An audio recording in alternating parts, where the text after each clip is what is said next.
नमो सिद्धाणं नमो आयर्यां नमो उज्जां नमो लये सवसावणं ईसो पंचनमुकारो सवपावपणास्म मगलानं च सवेसिं परमं भवे मंगलम् इच्छामि खमास पंचिंग सवर्णो तहन हव्यवंबचेर गुत्तिधरो चहुय कसाय मुको ये 18 गुणे संयुक्तो पंचम हवय जुत्त पंच विहायार पालन समत्पन संयुक्ति गुत्तो स्थिति गुणगुरुमुच्च इच्छामि खमासण वंद्यं जावणी जाय नित्य मध्य वंदामि इच्छा कारेण संधि सर्वमान विर्याम परिक्रमामि इच्छामि परिक्रमी विर्याव्याय विराणाय गमनागमने पाणकमने वियकमने हरियकमने उषा उत्तिंग पणदग मट्टी मक्कड़ा संताना संकमने जेमे जेवा वीराया इगिंद्या बेहिंद्या तेहिंद्या चवरिंद्या पंचिंद्या अभ्यतालिस्या संगाया संगठ्या पर्याव्या किनाम्या उदव्या ठाणाओ ठाण संकाम्या जीव्यो और्या तस्मिच्छामि दुक्रम तस्य उत्तरी कर्णं पाय चित्त कर्णं विसोही कर्णं विसली कर्णं पावणं कमाणं निग्राय ठाणे ठामिकावसगम अनर्थ उसस्यं निसस्यं खास्यं क्षेणं जंभायं उड्डयनं वायन सगयं बमलिय पित्तमुच्छाय सुमे संचालिन सुमे खिल संचालिन सुमे दिट्ठि संचालिन एम आगारिम अपगो विरायो उज्जमे कावसगो जावरिंताणं भगवंताणं नमुकारेण न पारेमी ताव कायम ठाणेनं मोणेनं छाणेनं अप्पाणं गोश्रामी एक ડોગસ નો કાવસક ન આવડે તો 4 નૌકાર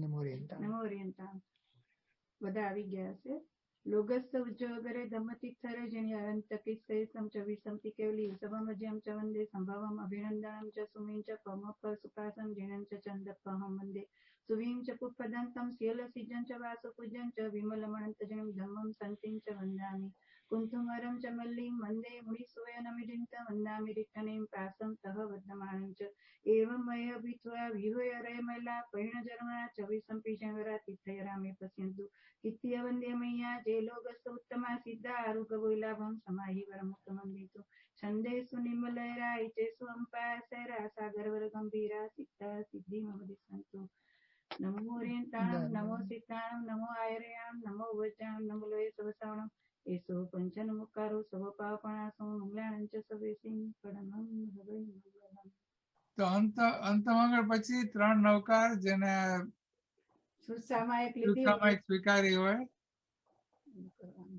અને હવે 8:28 થઈ ગઈ છે. ઓકે અને YouTube is live. YouTube is not live, Mukesh bhai. Okay, I'm going to turn it on. Please. એટલે આપણે જનરલી પૂછીએ હસેન્દ્રભાઈ ને ક્યારે તૈયાર છે and we bring Ascendrabhai back in the center. Okay, આવી ગયા Ascendrabhai. જય જીનેન્દ્ર. જય જીનેન્દ્ર Ascendrabhai. જય જીનેન્દ્ર Ascendrabhai. જય જીનેન્દ્ર. જય જીનેન્દ્ર Ascendrabhai. જય જીનેન્દ્ર બધાને. જય Jinendra. I lost that screen somehow, YouTube. Well, you have two choices. Either you find it or just do it again. Okay, let me do it again then. Yeah, go to more and go to YouTube. Yes. And just type in the same things again. It has happened to me, and we get pretty good. We can do it in 30 seconds.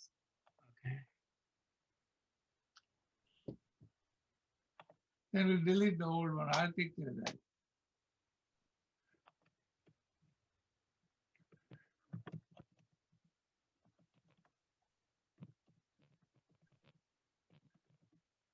તમારે જો નમસ્કારથી શરૂ કરવું હોય તો કરી શકો. We are okay. All right, then also. Maheshbhai, progress report આપશો?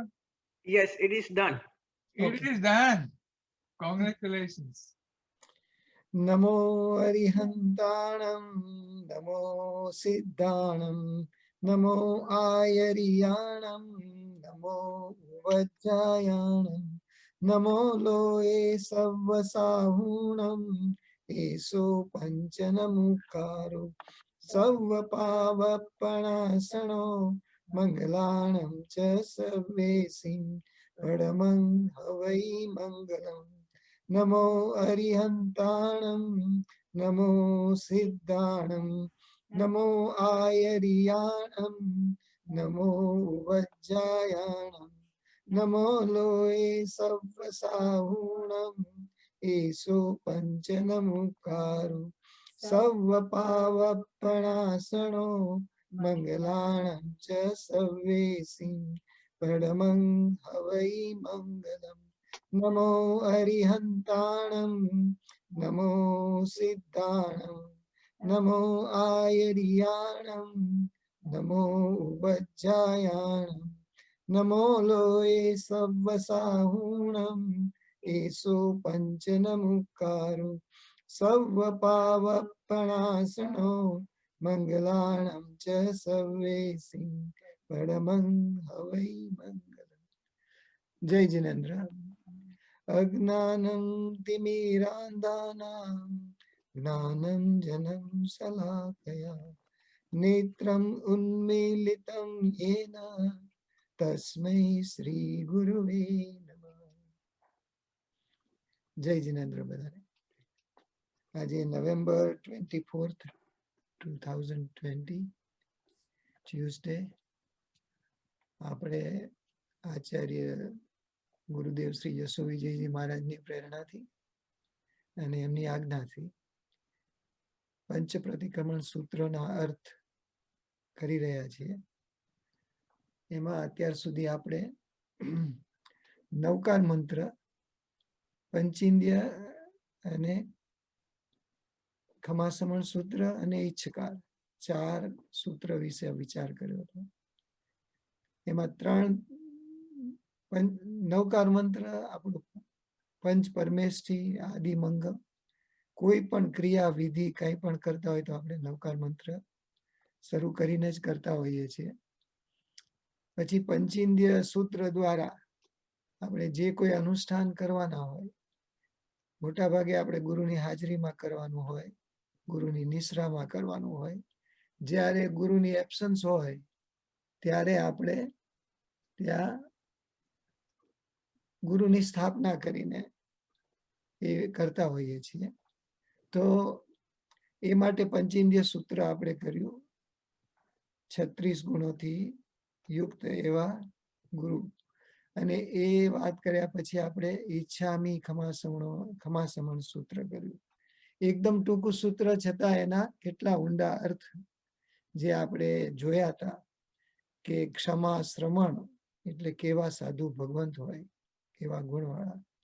અને પછી વંદિયું જાવણી જાય એનો આપણે વિસ્તારથી વિચાર કર્યો હતો કે વંદિયું જાવણી જાય એટલે આપણે સાધક હોઈએ કે આપણે જે શ્રાવક તરીકે જે અનુષ્ઠાન કરવા જોઈએ તો આપણી કેવી પૂર્વ તૈયારી જોઈએ, આપણી કેવી આપણે લાયકાત કેળવવા પ્રયત્ન કરવો જોઈએ અને કેવા વિનયપૂર્વક વંદન થવું જોઈએ.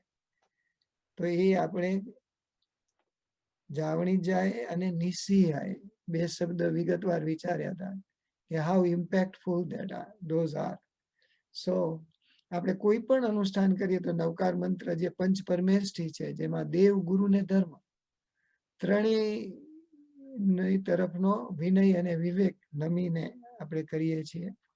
પંચેન્દ્રિય કરવા દ્વારા આપણે ગુરુની સ્થાપના કરીએ છીએ જ્યારે ગુરુની હાજરી ન હોય ત્યારે, જેથી આપણે જે કોઈ અનુષ્ઠાન કરીએ એ ગુરુની હાજરીમાં અત્યંત શુદ્ધિપૂર્વક અને સુંદર રીતે થાય અને પ્રમાદ ન થાય કે ભૂલ ન થાય.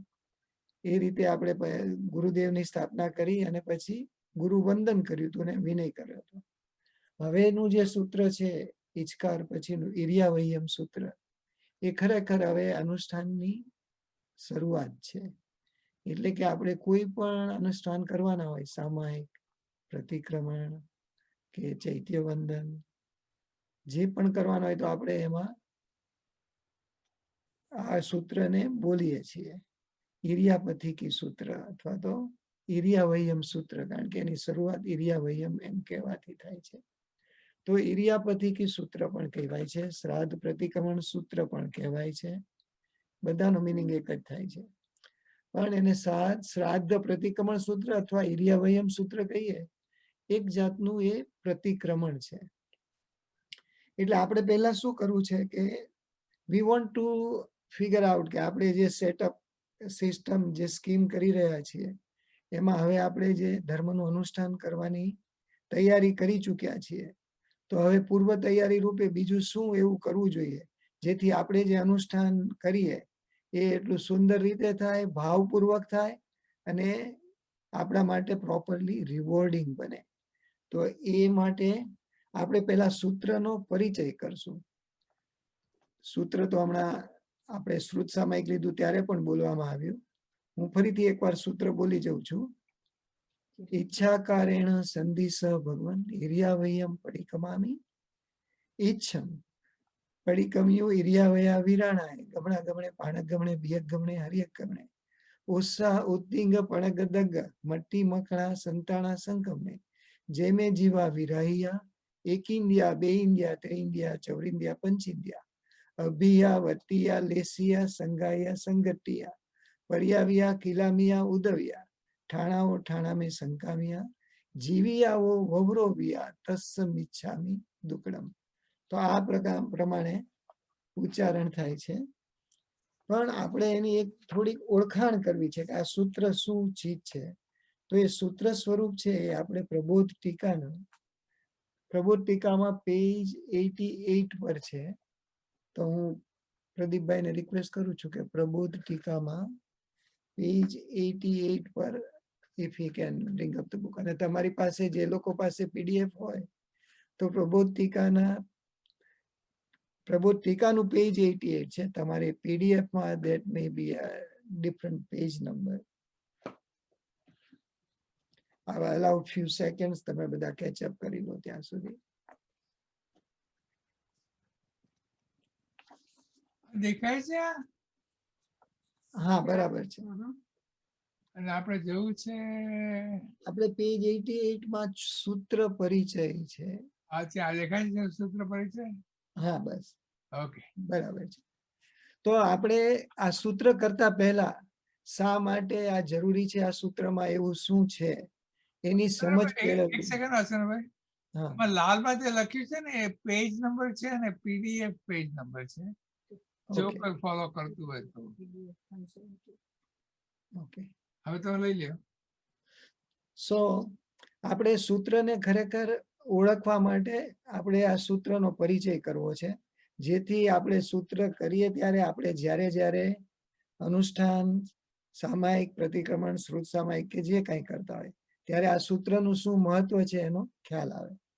અને પ્રતિક્રમણ એટલે કે પાછા ફરવું એ સાદો અર્થ છે. તો એ અહીંયા હવે સમજાવે છે કે ભૂલો સુધારવાની કળાનો મુખ્ય આધાર ભૂલના ભાન પર રહેલો છે. આપણે ભૂલો સુધારવા ક્યારે તૈયાર થઈએ કે આપણને ખ્યાલ આવે કે મારી ભૂલ થઈ. એટલે કે છે ભૂલો સુધારવાની કળાનો મુખ્ય આધાર ભૂલોના ભાન ઉપર રહેલો છે. જો ભૂલોનું ભાન જ ન હોય તો તેને સુધારવાનો પ્રયત્ન થાય જ ક્યાંથી. એટલે આ રીતે આપણને હવે એનું બેઝ તૈયાર કરે છે કે આ જે સૂત્ર છે જેમાં આપણી ભૂલો જે થઈ હોય એને આપણે એની માફી વગેરે માંગવાનું છે. તો પહેલા ભૂલ થાય છે, ભૂલ શું છે એ સમજવું જોઈએ. એટલે ભૂલનું ભાન થાય એ ખાસ જરૂરી છે. એટલે હવે આપણે અહીંયાથી જ શરૂઆત થાય છે. આપણે ઘણીવાર સામાયિક કરતા હોય, પ્રતિક્રમણ કરતા હોય તો આપણને ખબર હોય કે આ અમારે વિધિના આટલા સૂત્ર બોલવાના છે, પછી મારું સામાયિક શરૂ થાય. પણ જો આપણને એનો પરિચય અને ખબર ના હોય કે શા માટે આ સૂત્ર બોલીએ છીએ અને એ સૂત્ર બોલતા આપણી અંદર કેવા ભાવ થવા જોઈએ, તો આપણાથી એ જે અનુષ્ઠાન થાય એ બધું સારી રીતે થાય. એટલે હવે અહીંયા કહે છે કે એટલે ભૂલનું ભાન થાય એ ખાસ જરૂરી છે અને તે પણ બને તેટલું વહેલું. આપણાથી ભૂલ થઈ જાય અને પછી આપણે ઇગ્નોર કરીએ કે આવું તો થયા કરે, તો માણસ માત્ર ભૂલને પાત્ર વગેરે, અથવા તો આપણે એને આપણી જાતે માફ કરી દે વિચારી નહીં. એટલે અહીંયા એમ કે છે કે ભૂલનું ભાન થાય એ ખાસ જરૂરી છે, પણ સાથે સાથે એ પણ જરૂરી છે કે જેટલું બને એટલું વહેલું થાય. કારણ કે આપણે અહીંયા જે વાત વિચારવાના છીએ એ આપણે જે ભૂલ થાય એનાથી કર્મનો આશ્રવ થતો હોય છે. તો જેટલી આપણને વહેલી ખબર પડે એટલું આપણે જો સમયસર એના માટેનું પશ્ચાતાપ કે પ્રાયશ્ચિત વગેરે કરી લઈએ તો એ ભૂલના માઠા પરિણામ ન સહન કરવા પડે. એટલે એમ કે છે કે ભૂલ થાય એનું ભાન થવું જરૂરી છે, અને જેટલું બને તેટલું વહેલું થવું ઘટે છે, જેનાથી તેના વિશેષ માઠા પરિણામો ભોગવવાનો વખત આવે નહીં. એટલે આપણી ટ્રેડિશનમાં સવાર સાંજ પ્રતિક્રમણ જે કરવામાં આવે છે, અને પછી આપણા ઘણાથી એ પ્રતિક્રમણ ન થઈ શકતું હોય તો આપણે 15 દિવસે પખી પ્રતિક્રમણ કરીએ. એ ન થતું હોય તો 4 મહિને ચોમાસી પ્રતિક્રમણ કરીએ. એ પણ ન થઈ શકે તો છેવટે વર્ષમાં એકવાર સંવત્સરીના દિવસે સાંવત્સરિક પ્રતિક્રમણ કરીએ. પણ જેટલું મોડું કરીએ એટલી આપણી જે ભૂલો થઈ હોય, જે કંઈ આપણી એ બધાના જે આપણે કર્મનો બંધ થયો હોય એ વિશેષ સખત બંધવાની શક્યતા છે, એની તરતમતા વધતી જાય. એટલે એમ કે છે કે જેટલું થાય તેટલું વહેલું ભૂલનું ભાન થાય એ જરૂરી છે. તો હવે એવું કે છે કે આ કઈ ભૂલની આપણે વાત કરી રહ્યા છીએ કે જે આની આ વિધિ કરવાની છે. એટલે કે છે ભૂલનું ભાન કોને કહેવાય, અથવા તેમાં ખરેખરી ક્રિયા શું થાય છે તે જોઈએ. એટલે હવે આપણે ભૂલને પાછી ઓળખાણ તો કરવી પડશે ને, નક્કી કરવું પડશે કે કઈ વસ્તુને આપણે ભૂલ તરીકે ગણશું. નહીતર તો આપણને આપણી જાતને માફ કરી દેવાનું તો આપણને બહુ જલ્દી ગમતું હોય છે કે આપણી ભૂલ થઈ ગઈ તો એ તો શું હોય, તો બધાથી થાય, અને આવું તો માણસ માત્ર ભૂલને પાત્ર એવું બોલીને આપણે ચલાવી જતા હોય છે. એટલે અહીંયા કે છે ભૂલનું ભાન કોને કહેવાય, અથવા તો તેમાં ખરેખરી ક્રિયા શું થાય છે એ જોઈએ. જ્યારે એક કાર્ય ન કરવા જેવું હોય છતાં થઈ જાય એટલે એક ભૂલનું વસ્તુ છે, અથવા એક કાર્ય કરવા જેવું હોય છતાં થઈ ન શકે તો એ બંનેને ભૂલ કહેવાય. એટલે અહીંયા હવે આપણે ઘણીવાર એ પણ પ્રતિક્રમણ કરતા હોય ત્યારે આપણી એક વિચારધારા એવી થતી હોય છે કે આપણે દિવસ દરમિયાન કે પખી 15 દિવસ 2 અઠવાડિયા દરમિયાન કે 4 મહિના દરમિયાન કે વર્ષ દરમિયાન જે કઈ ભૂલ થઈ હોય એનું આપણે પ્રાય મિચ્છામી દુક્કડમ કરી લઈએ એટલે આપણું કામ પૂરું થઈ જાય. એટલે અહીંયા એમને 2 કન્ડિશન લીધી કે જે કાર્ય ન કરવા જેવું હોય અને છતાં થઈ જાય તો એ ભૂલ છે, અથવા એક કાર્ય કરવા જેવું હોય છતાં ન થઈ શકે તો એ પણ ભૂલ થઈ ગણાય. એટલે આમ આપણે પ્રતિક્રમણ ખરેખર અતિચાર કે એમાં જતા રહ્યા હોય તો જ કરવાનું એવું નથી, પણ જે સુકૃત જે કરવા જેવા હોય એ ન કરીએ તો એનું પણ પ્રાયશ્ચિત લેવું જોઈએ. એટલે એમ કે છે ભૂલ કોને કહેવાય તો એ બંને જણાવ્યું. જે કાર્ય કરવા જેવું હોય એ ન થઈ શકે, અને ન કરવા જેવું હોય એ થઈ જાય તો બંને ભૂલ થઈ ગણાય. પછી આપણને એક વ્યવહારિક દાખલો આપે છે, જેમ કે હાથ વડે અગ્નિને પકડવો, અગત્યના કબાટને તાળું ન મારવું. એટલે પહેલો જે દાખલો આપ્યો એ જે કાર્ય નહોતું કરવા જેવું અને કર્યું, હાથ વડે અગ્નિને પકડવો તો દાજી જવાય. અથવા તો જે કરવા જેવું હતું કે અગત્યનું કબાટને તાળું મારવું જોઈએ એ ન માર્યું તો એ રીતે આ બંનેમાં ભૂલ છે. તો પહેલી ક્રિયા ન કરવા જેવી હતી છતાં થઈ ગઈ છે, બીજી ક્રિયા કરવા જેવી હતી છતાં થઈ નથી, તેથી બંને ભૂલો ગણાય છે. આ એમને આપણો એક વ્યવહારુ દાખલો આપ્યો છે. પણ હવે જો મૂળ વાત પર લઈ જાય છે, બીજી રીતે કહીએ તો સત પ્રવૃત્તિ અને અસત નિવૃત્તિ એ ભૂલ વિનાની સ્થિતિ છે. એટલે કે જે કરવા જેવું છે એ શું છે, સત પ્રવૃત્તિ કહેવાય. એટલે કે જે આત્માને કલ્યાણકારી છે, આત્માના વિવેક હે ઉપાધિના વિવેક વાળી છે. એટલે બીજી રીતે કહીએ તો સત પ્રવૃત્તિ એટલે જે આત્મા માટે કલ્યાણકારી હિતકારી હોય, ફાયદાકારક હોય એને સત પ્રવૃત્તિ કહેવાશે. અને અસત નિવૃત્તિ જે આપણા આત્માને જે આપણને નુકસાનકારક હોય, જે હે હોય તેને અસત કહેવાય, અને એમાંથી નિવૃત્ત થવું જોઈએ. એટલે સત પ્રવૃત્તિ અને અસત નિવૃત્તિ એટલે કે એ ભૂલ વિનાની સ્થિતિ છે. That is avoidance of the ભૂલ. અને જો એનાથી ઊંધું કરીએ, સાચી જે વસ્તુ છે એનાથી નિવૃત્તિ કરીએ એટલે સત નિવૃત્તિ, કરવા જેવી વસ્તુ ન કરીએ, અને અસત પ્રવૃત્તિ જે નથી કરવા જેવી એ ત્યાં એમાં આપણે એક્ટિવ થઈએ તો એ ભૂલવાળી સ્થિતિ છે. એટલે આપણને હવે ભૂલ સમજાવી સત અને અસતના બેઝિસ પર. એટલે કે સત પ્રવૃત્તિ અને અસત નિવૃત્તિ એ જ ભૂલ સુધારવાની કળાનું રહસ્ય છે. સત પ્રવૃત્તિ અને અસત નિવૃત્તિ.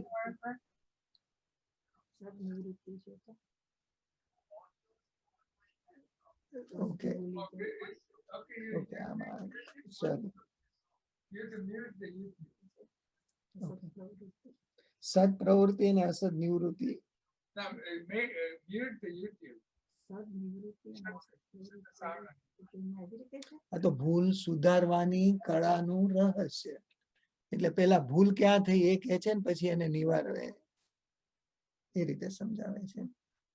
હવે આપણે એ રીતે આપણને સત અસત શેમાં પ્રવૃત્ત થવું અને શેમાંથી નિવૃત્ત થઈ એ સમજાવ્યું અને ભૂલની વસ્તુ સમજાવી. હવે આપણને એ સૂત્રની સાથે લઈ જાય છે કે ઇરિયાપત પ્રતિક્રમણની યોજના આ દ્રષ્ટિને લક્ષ્યમાં રાખીને કરવામાં આવી છે. એટલે આપણે જે એરિયા સૂત્ર કરવું છે એને એ શેના માટે કહેવાય, એ પ્રતિક્રમણ કયું કહેવાય તો કે ઇરિયાપત પ્રતિક્રમણ. તો એની આખી જે સ્કીમ એરેન્જમેન્ટ છે, એની જે સ્ટ્રક્ચર બનાવ્યું છે અને જે સૂત્રો લીધા છે એ આ દ્રષ્ટિને લક્ષ્યમાં રાખીને કરવામાં આવી છે કે સતમાં પ્રવૃત્તિ થાય, અસતથી નિવૃત્તિ જાય. જે ન કરવા જેવું હોય એની માફી માંગીએ એ થઈ ગયું હોય તો, અને જે કરવા જેવું હતું એ ન કર્યું તો એની પણ માફી માંગી. તો આખી જે ઇરિયાવૈયાનું સૂત્ર છે એ મોટે ભાગે તો આપણી ભૂલ થઈ હોય એવું જ લાગે, પણ સાથે સાથે આપણે શું કરવા જેવું છે એનું રિફ્લેક્શન પણ કરતા જવાનું. તો આપણી હવે એમ કે છે કે આપણી જે બેઝ લાઈન, આપણે જે અત્યારે મનુષ્ય છીએ, પંચેન્દ્રિય સંઘની મનુષ્ય છીએ, એટલે આપણે અમુક આપણા મન વચન કાયા છે અને એનો ઉપયોગ થતો જ રહેવાનો આપણા દ્વારા. એટલે એમ કે છે કે આપણી સામાન્યમાં સામાન્ય ક્રિયા, ધ મોસ્ટ કોમન અથવા તો જે વેરી કોમન હોય, તો એ ક્રિયામાં પણ સામાન્ય ક્રિયા પણ કોઈને પીડાકારી કે દુઃખકારી ન હોવી જોઈએ એ એનો સાર છે. એટલે હવે આપણે જે કઈ ઓર્ડિનરી એક્ટિવિટી કરતા હોય, અનઇન્ટેન્શનલ અથવા તો આપણે જે રોજબરોજ સામાન્યથી થયા કરતી હોય, એને પહેલા આઈડેન્ટિફાઈ કરી અને પછી તો ડેલિબરેટ તો કોઈ ખરાબ કરીએ તો પાપ લાગવાનું જ છે. અહીંયા તો આપણે કદાચ એવી સામાન્યમાં સામાન્ય ક્રિયા જે કરીએ છીએ આપણી લાઈફસ્ટાઈલમાં, એમાં પણ એ કરતા દ્વારા કોઈને પીડા થઈ જાય, કોઈને દુઃખ થઈ જાય એવું ન થવું જોઈએ. એ આ આખા સૂત્રનો સાર છે. શ્રી હરિભદ્ર સૂરીએ આવશ્યક ટીકામાં આ સૂત્રને ગમના અતિચાર પ્રતિક્રમણનું નામ આપ્યું છે. ગમનાગમન એટલે કે જવું આવવું, તો એમાં લાગતો અતિચાર એનું પ્રતિક્રમણ. હવે એ આમ વિચારીએ તો એટલી સામાન્ય વસ્તુ છે કે આપણે ક્યાંય પણ કંઈ પણ કરવાનું હોય તો જવા આવવાનું તો બને જ. એટલે એને ગમના અતિચાર પ્રતિક્રમણ નામ આપ્યું છે. તથા 10 વૈકાલિક સૂત્ર વૃત્તિમાં તેનું વિવેચન ઇરિયાપત પ્રતિક્રમણ નામથી પણ કરેલું છે. શ્રી હેમચંદ્રાચાર્ય પણ યોગશાસ્ત્રની સ્વપગ્ન વૃત્તિમાં આ નામનો જ ઉપયોગ કરેલો છે. તથા તેને આલોચન પ્રતિક્રમણ એ નામના પ્રાયશ્ચિત રૂપે ઓળખાવ્યું છે. એટલે આપણે જે આલોચના કરીએ તો કે આલોચના પ્રતિક્રમણ, જે કાંઈ નામ આપીએ, પણ purpose is to identify our mistakes and then એનો આપણે પ્રાયશ્ચિત લેવાનું, માફી માંગવાની, મિચ્છામી દુક્કડમ કરવાનું, એની આખી પ્રોસેસ છે. તો એના માટે આ સૂત્ર વપરાય છે.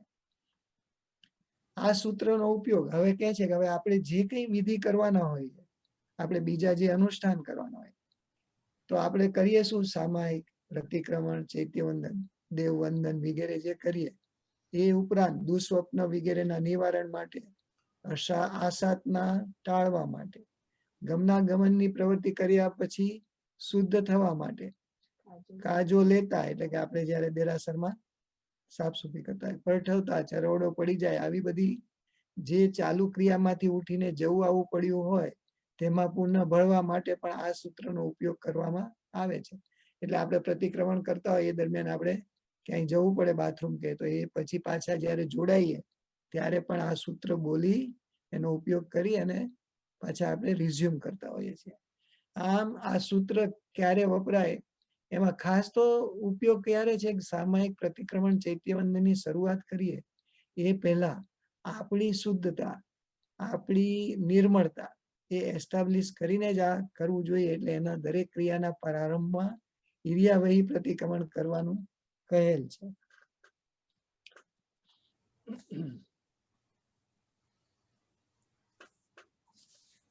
પછી એમણે આગળ એ કહ્યું છે because he wants to bring in the basis too, કે જે આપણા આગમ ગ્રંથો કહેવાય અથવા પૂર્વ આચાર્યોએ ગણધર ભગવંતો એના પછીના પૂર્વાચાર્યોએ જે ઘડેલા છે એમાં આવશ્યક સૂત્ર, વ્યવહાર સૂત્ર, મહાનિશ્ચિત સૂત્ર, ભગવતી સૂત્ર, એ બધા આદિમાં પણ પ્રથમ ઈર્યાવૈહી પ્રતિક્રમણ કરવાનું કહ્યું છે.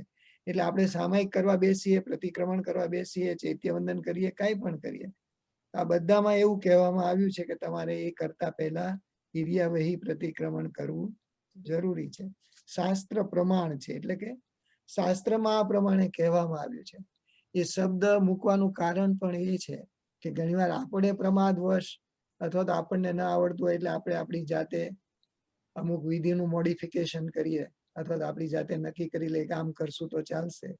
એટલે અહીંયા એમણે ખાસ આ શાસ્ત્ર પ્રમાણ ટાંક્યું છે કે આ બધા ગ્રંથોમાં પણ આ જ કહેવામાં આવ્યું છે કે જે કોઈ આ સામાયિક પ્રતિક્રમણ, ચૈત્યવંદન આદિ કરીએ તો એ પહેલા એના પ્રારંભમાં ઈર્યાવૈહી પ્રતિક્રમણ કરવું જરૂરી છે.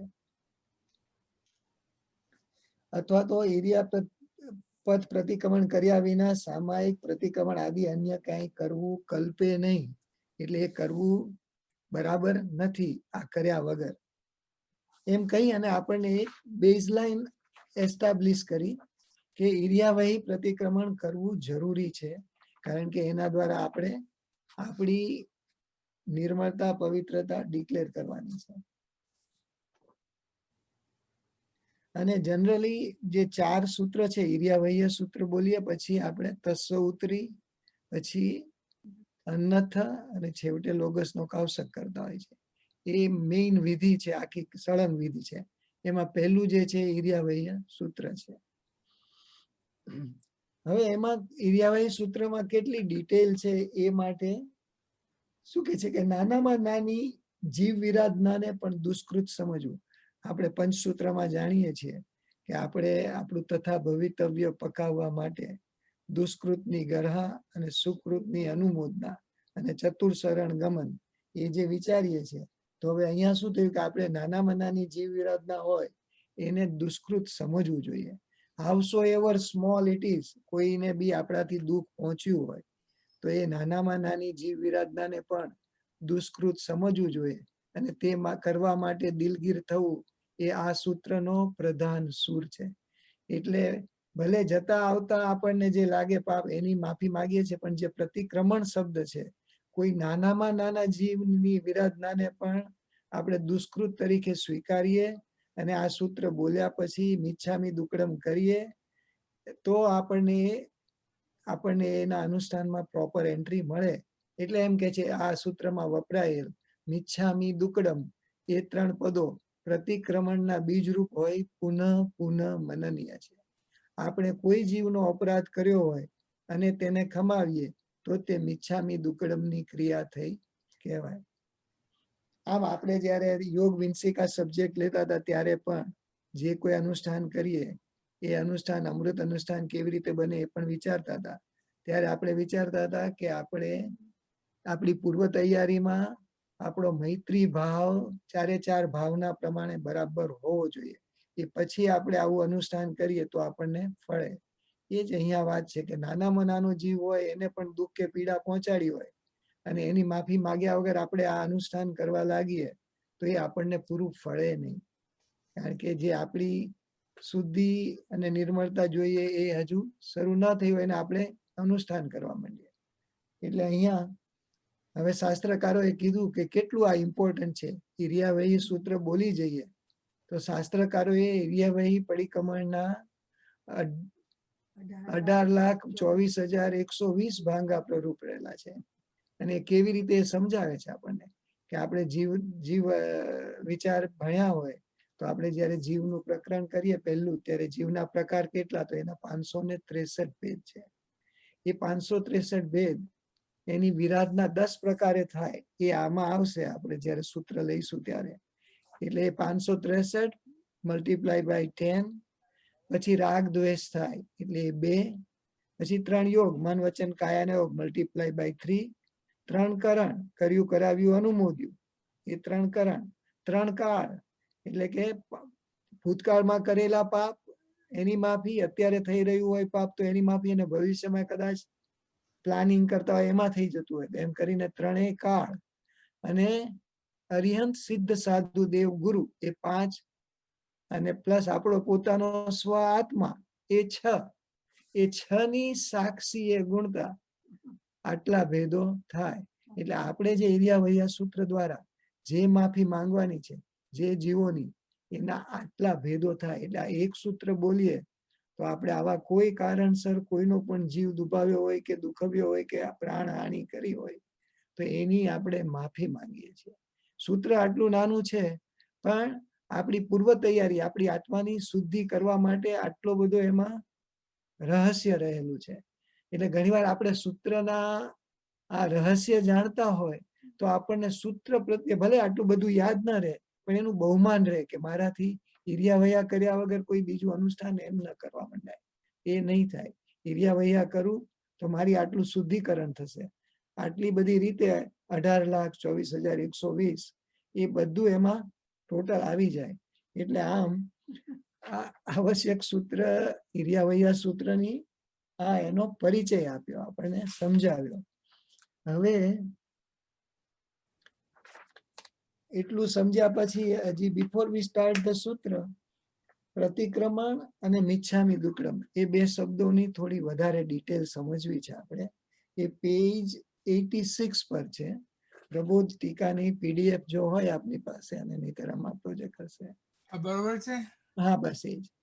તો હવે આપણે આ જે પ્રતિક્રમણ કરવા જઈ રહ્યા છીએ, કદાચ આપણે મેઇન પ્રતિક્રમણ કરતા હોય તો એમાં પહેલા ઈર્યા વૈયા કરશું તો ઈર્યા વૈયા પ્રતિક્રમણ. તો એ પ્રતિક્રમણ એટલે શું આપણે થોડું એ પણ સમજી લઈએ. ભલે આપણે મોટા ભાગે જાણીએ છીએ સમજીએ છીએ પણ રિપીટ કરવામાં ખોટું નથી કઈ. પ્રતિક્રમણ એટલે આત્મનિરીક્ષણ, જીવનનું પર્યાલોચન, એની આપણે એનાલિસિસ કરવાની, રિવ્યુ કરવાનું. આપણે શું થયું દિવસ દરમિયાન, જીવન દરમિયાન, એને પર્યાલોચન કહેવાય. તો કે આત્મનિરીક્ષણ, જીવનનું પર્યાલોચન કે ભાવ શુદ્ધિ માટેની ક્રિયા. એટલે હવે આપણે એ પણ સમજીએ છીએ કે જે કંઈ અનુષ્ઠાન કરીએ ભાવપૂર્વક થાય તો જ આપણને એનું ફળ મળે. તો એ ભાવ શુદ્ધિ કરવા માટે જે પ્રી રેક્વિઝિટ છે તો એ આ અત્યારની પ્રી રેક્વિઝિટ છે.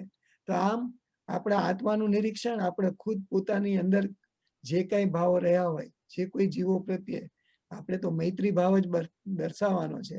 એટલે એને પીડા પહોંચાડી હોય, એને દુઃખ પહોંચાડ્યું હોય કે એને કંઈ કર્યું હોય તો એ પ્રતિક્રમણ દ્વારા આપણે આપણું આત્માનું નિરીક્ષણ કરી, આપણા જીવન દરમિયાન થતી બધી ભૂલો હોય તો એ જીવનનું પર્યાલોચન અને એના માટે ભાવ શુદ્ધિ માટેની આ ક્રિયા છે. તો એ માટે આ પ્રતિક્રમણ છે. એટલે આપણે પ્રતિક્રમણ કરીએ છીએ એની પણ પાછળ આવા ભાવ જ રહેલા છે. હવે એક દાખલો આપીને સમજાવે છે કે જો કોઈ માળીને સુંદર માલા તૈયાર કરવી હોય તો પ્રથમ બગીચાનું અવલોકન કરીને તેમાંથી તે કેટલાક ફૂલો ચૂંટી કાઢે છે. પછી એ ચૂંટેલા ફૂલોમાંથી કળીઓ, અર્ધવિકસિત ફૂલો અને પૂર્ણ વિકસિત ફૂલો એ રીતે તેના વિભાગો પાડે, સોર્ટ આઉટ કરે છે. છેવટે તેમાંથી પ્રશ્ન ક્યારે લેવા એ નક્કી કરજો. હા આ બે પતી જાય ને પછી આપણે પ્રશ્ન લઈશું. ઓકે. એટલે આ પૂર્ણ વિકસિત ફૂલો એ છૂટા પડે છે અને એમાંથી પછી જે માળા બનાવે છે સુંદર બને છે. એ જ રીતિ આ પ્રતિક્રમણની છે.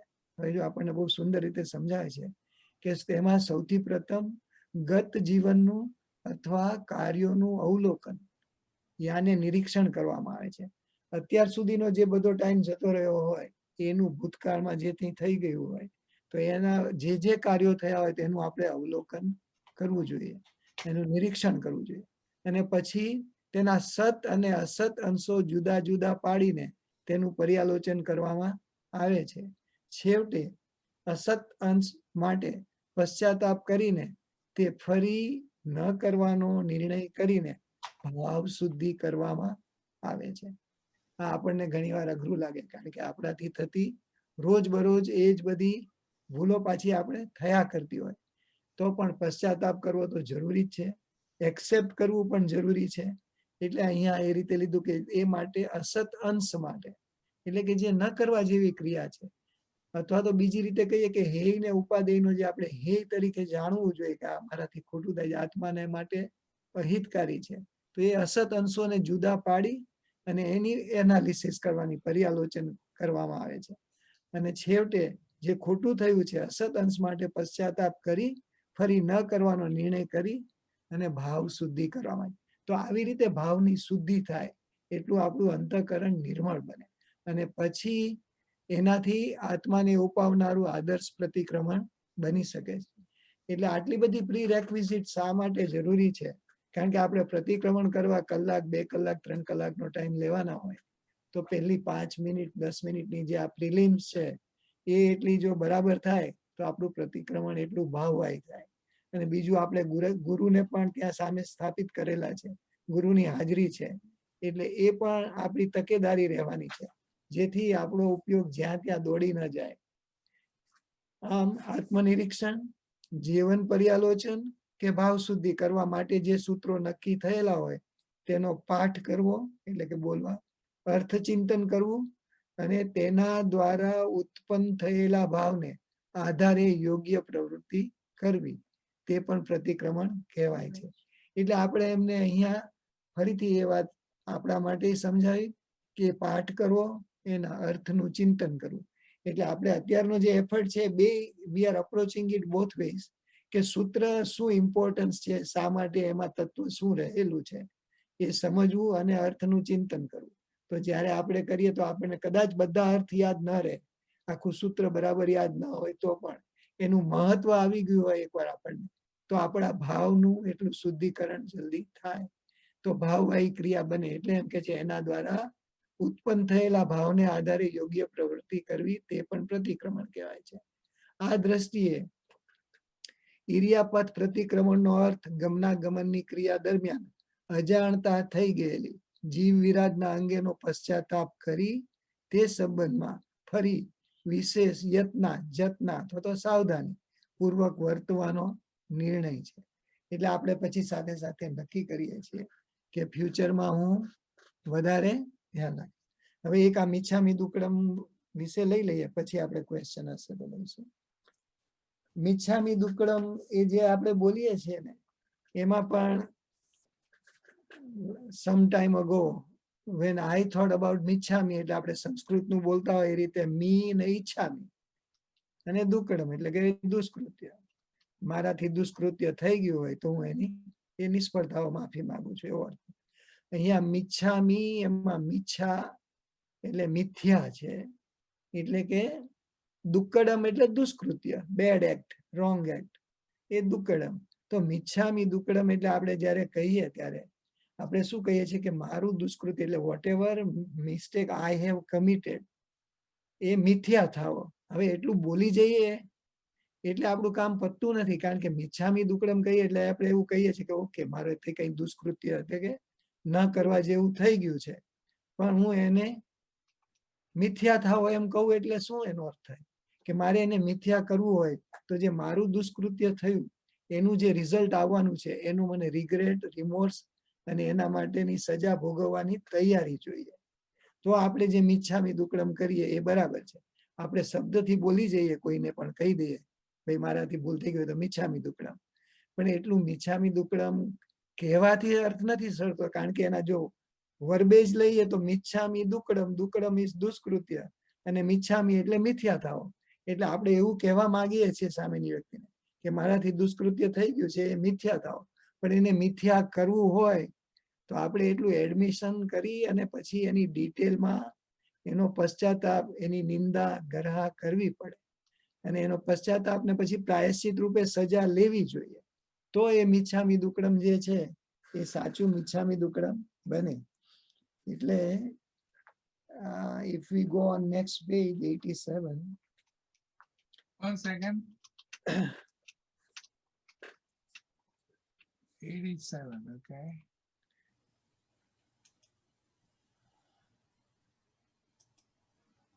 Is that the one? Yes. Okay. ના એ નથી, હજુ 87 Oh, 87. એટલે પેલાની કન્ટિન્યુએશન માં જ હતું, Acha. આના કન્ટિન્યુએશન માં છે. Oh, I see. આ વાક્ય બરાબર છે હવે. Okay. અચ્છા, મિચ્છામી દુક્કડમ એને જો સમજાવ્યું છે મિથ્યા મે દુષ્કૃતમ એતદ દુષ્કૃતમ મિથ્યામે ભવતુ વિફલમ ભવિત્વત્યર્થઃ. એટલે આ વાક્યનો ભાવાર્થ શું છે કે કરેલી ભૂલ માટે પશ્ચાતાપ કરવાનો છે, હવે પછી તેવી ભૂલો નહીં કરવું, એ એનો ફલિતાર્થ છે. એટલે આપણે we should be remorseful and regretful to the degree કે આપણે એ સ્વીકાર કરીએ છીએ કે આવી ફરીથી ભૂલ નહીં થવી જોઈએ મારાથી, તો એ પશ્ચાતાપ આપણો કરેલી ભૂલ માટેનો યોગ્ય બને. એટલે આપણે વ્યવહારથી મિચ્છામી દુક્કડમ બધાને જલ્દીથી કહી દેતા હોઈએ છીએ, પણ સાથે સાથે આપણે આ પણ એક ખ્યાલ રાખવાનો છે. એટલે હવે એમ કહે છે કે આ વાક્ય મિચ્છામી દુક્કડમ મિથ્યા મે દુષ્કૃતમ એ પ્રતિક્રમણની ભાવનાનું બીજ મનાય છે. ઇટ ઇઝ ધી સીડ, એનાથી જ બધું મળે જે કાંઈ મળે. એટલે એમ કે છે આ પ્રતિક્રમણ જો કરવું હોય તો મિચ્છામી દુક્કડમ બરોબર ભાવપૂર્વક થાય તો એ પ્રતિક્રમણ બને.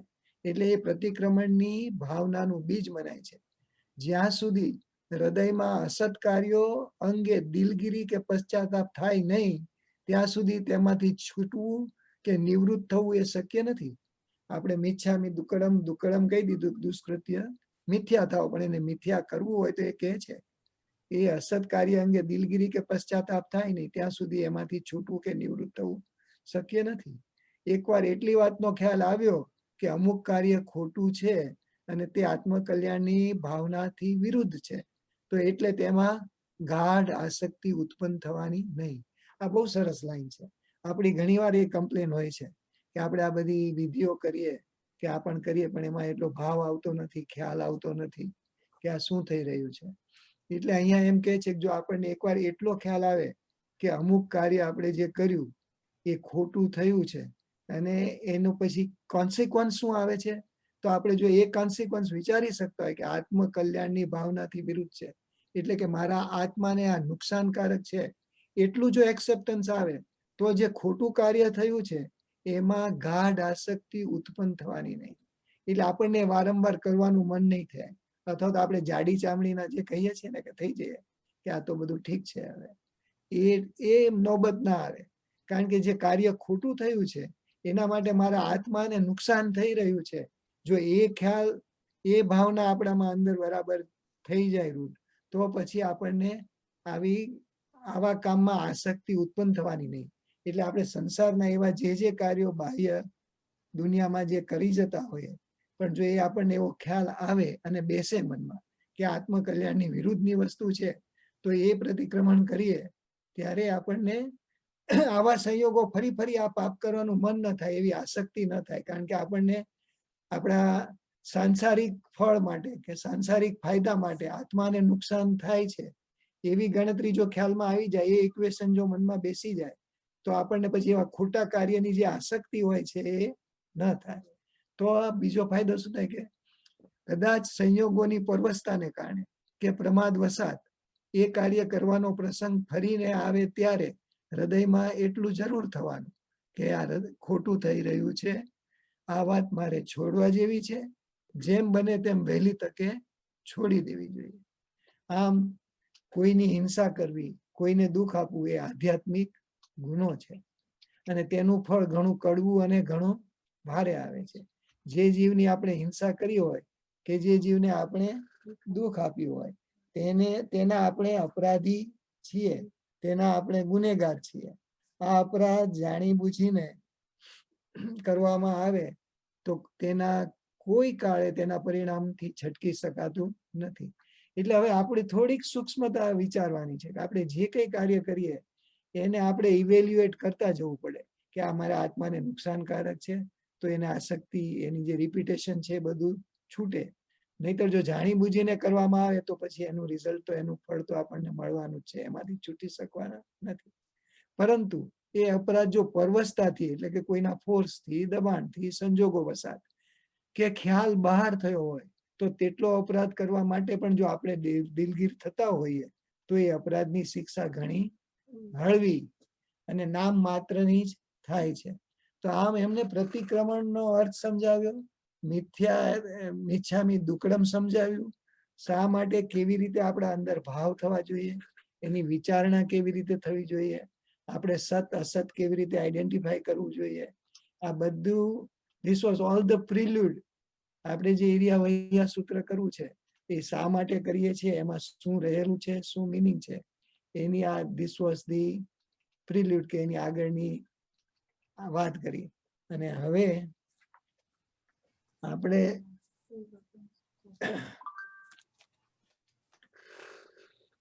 પંચ પ્રતિક્રમણની બુકમાં જે સૂત્ર આપેલું છે એ લઈશું.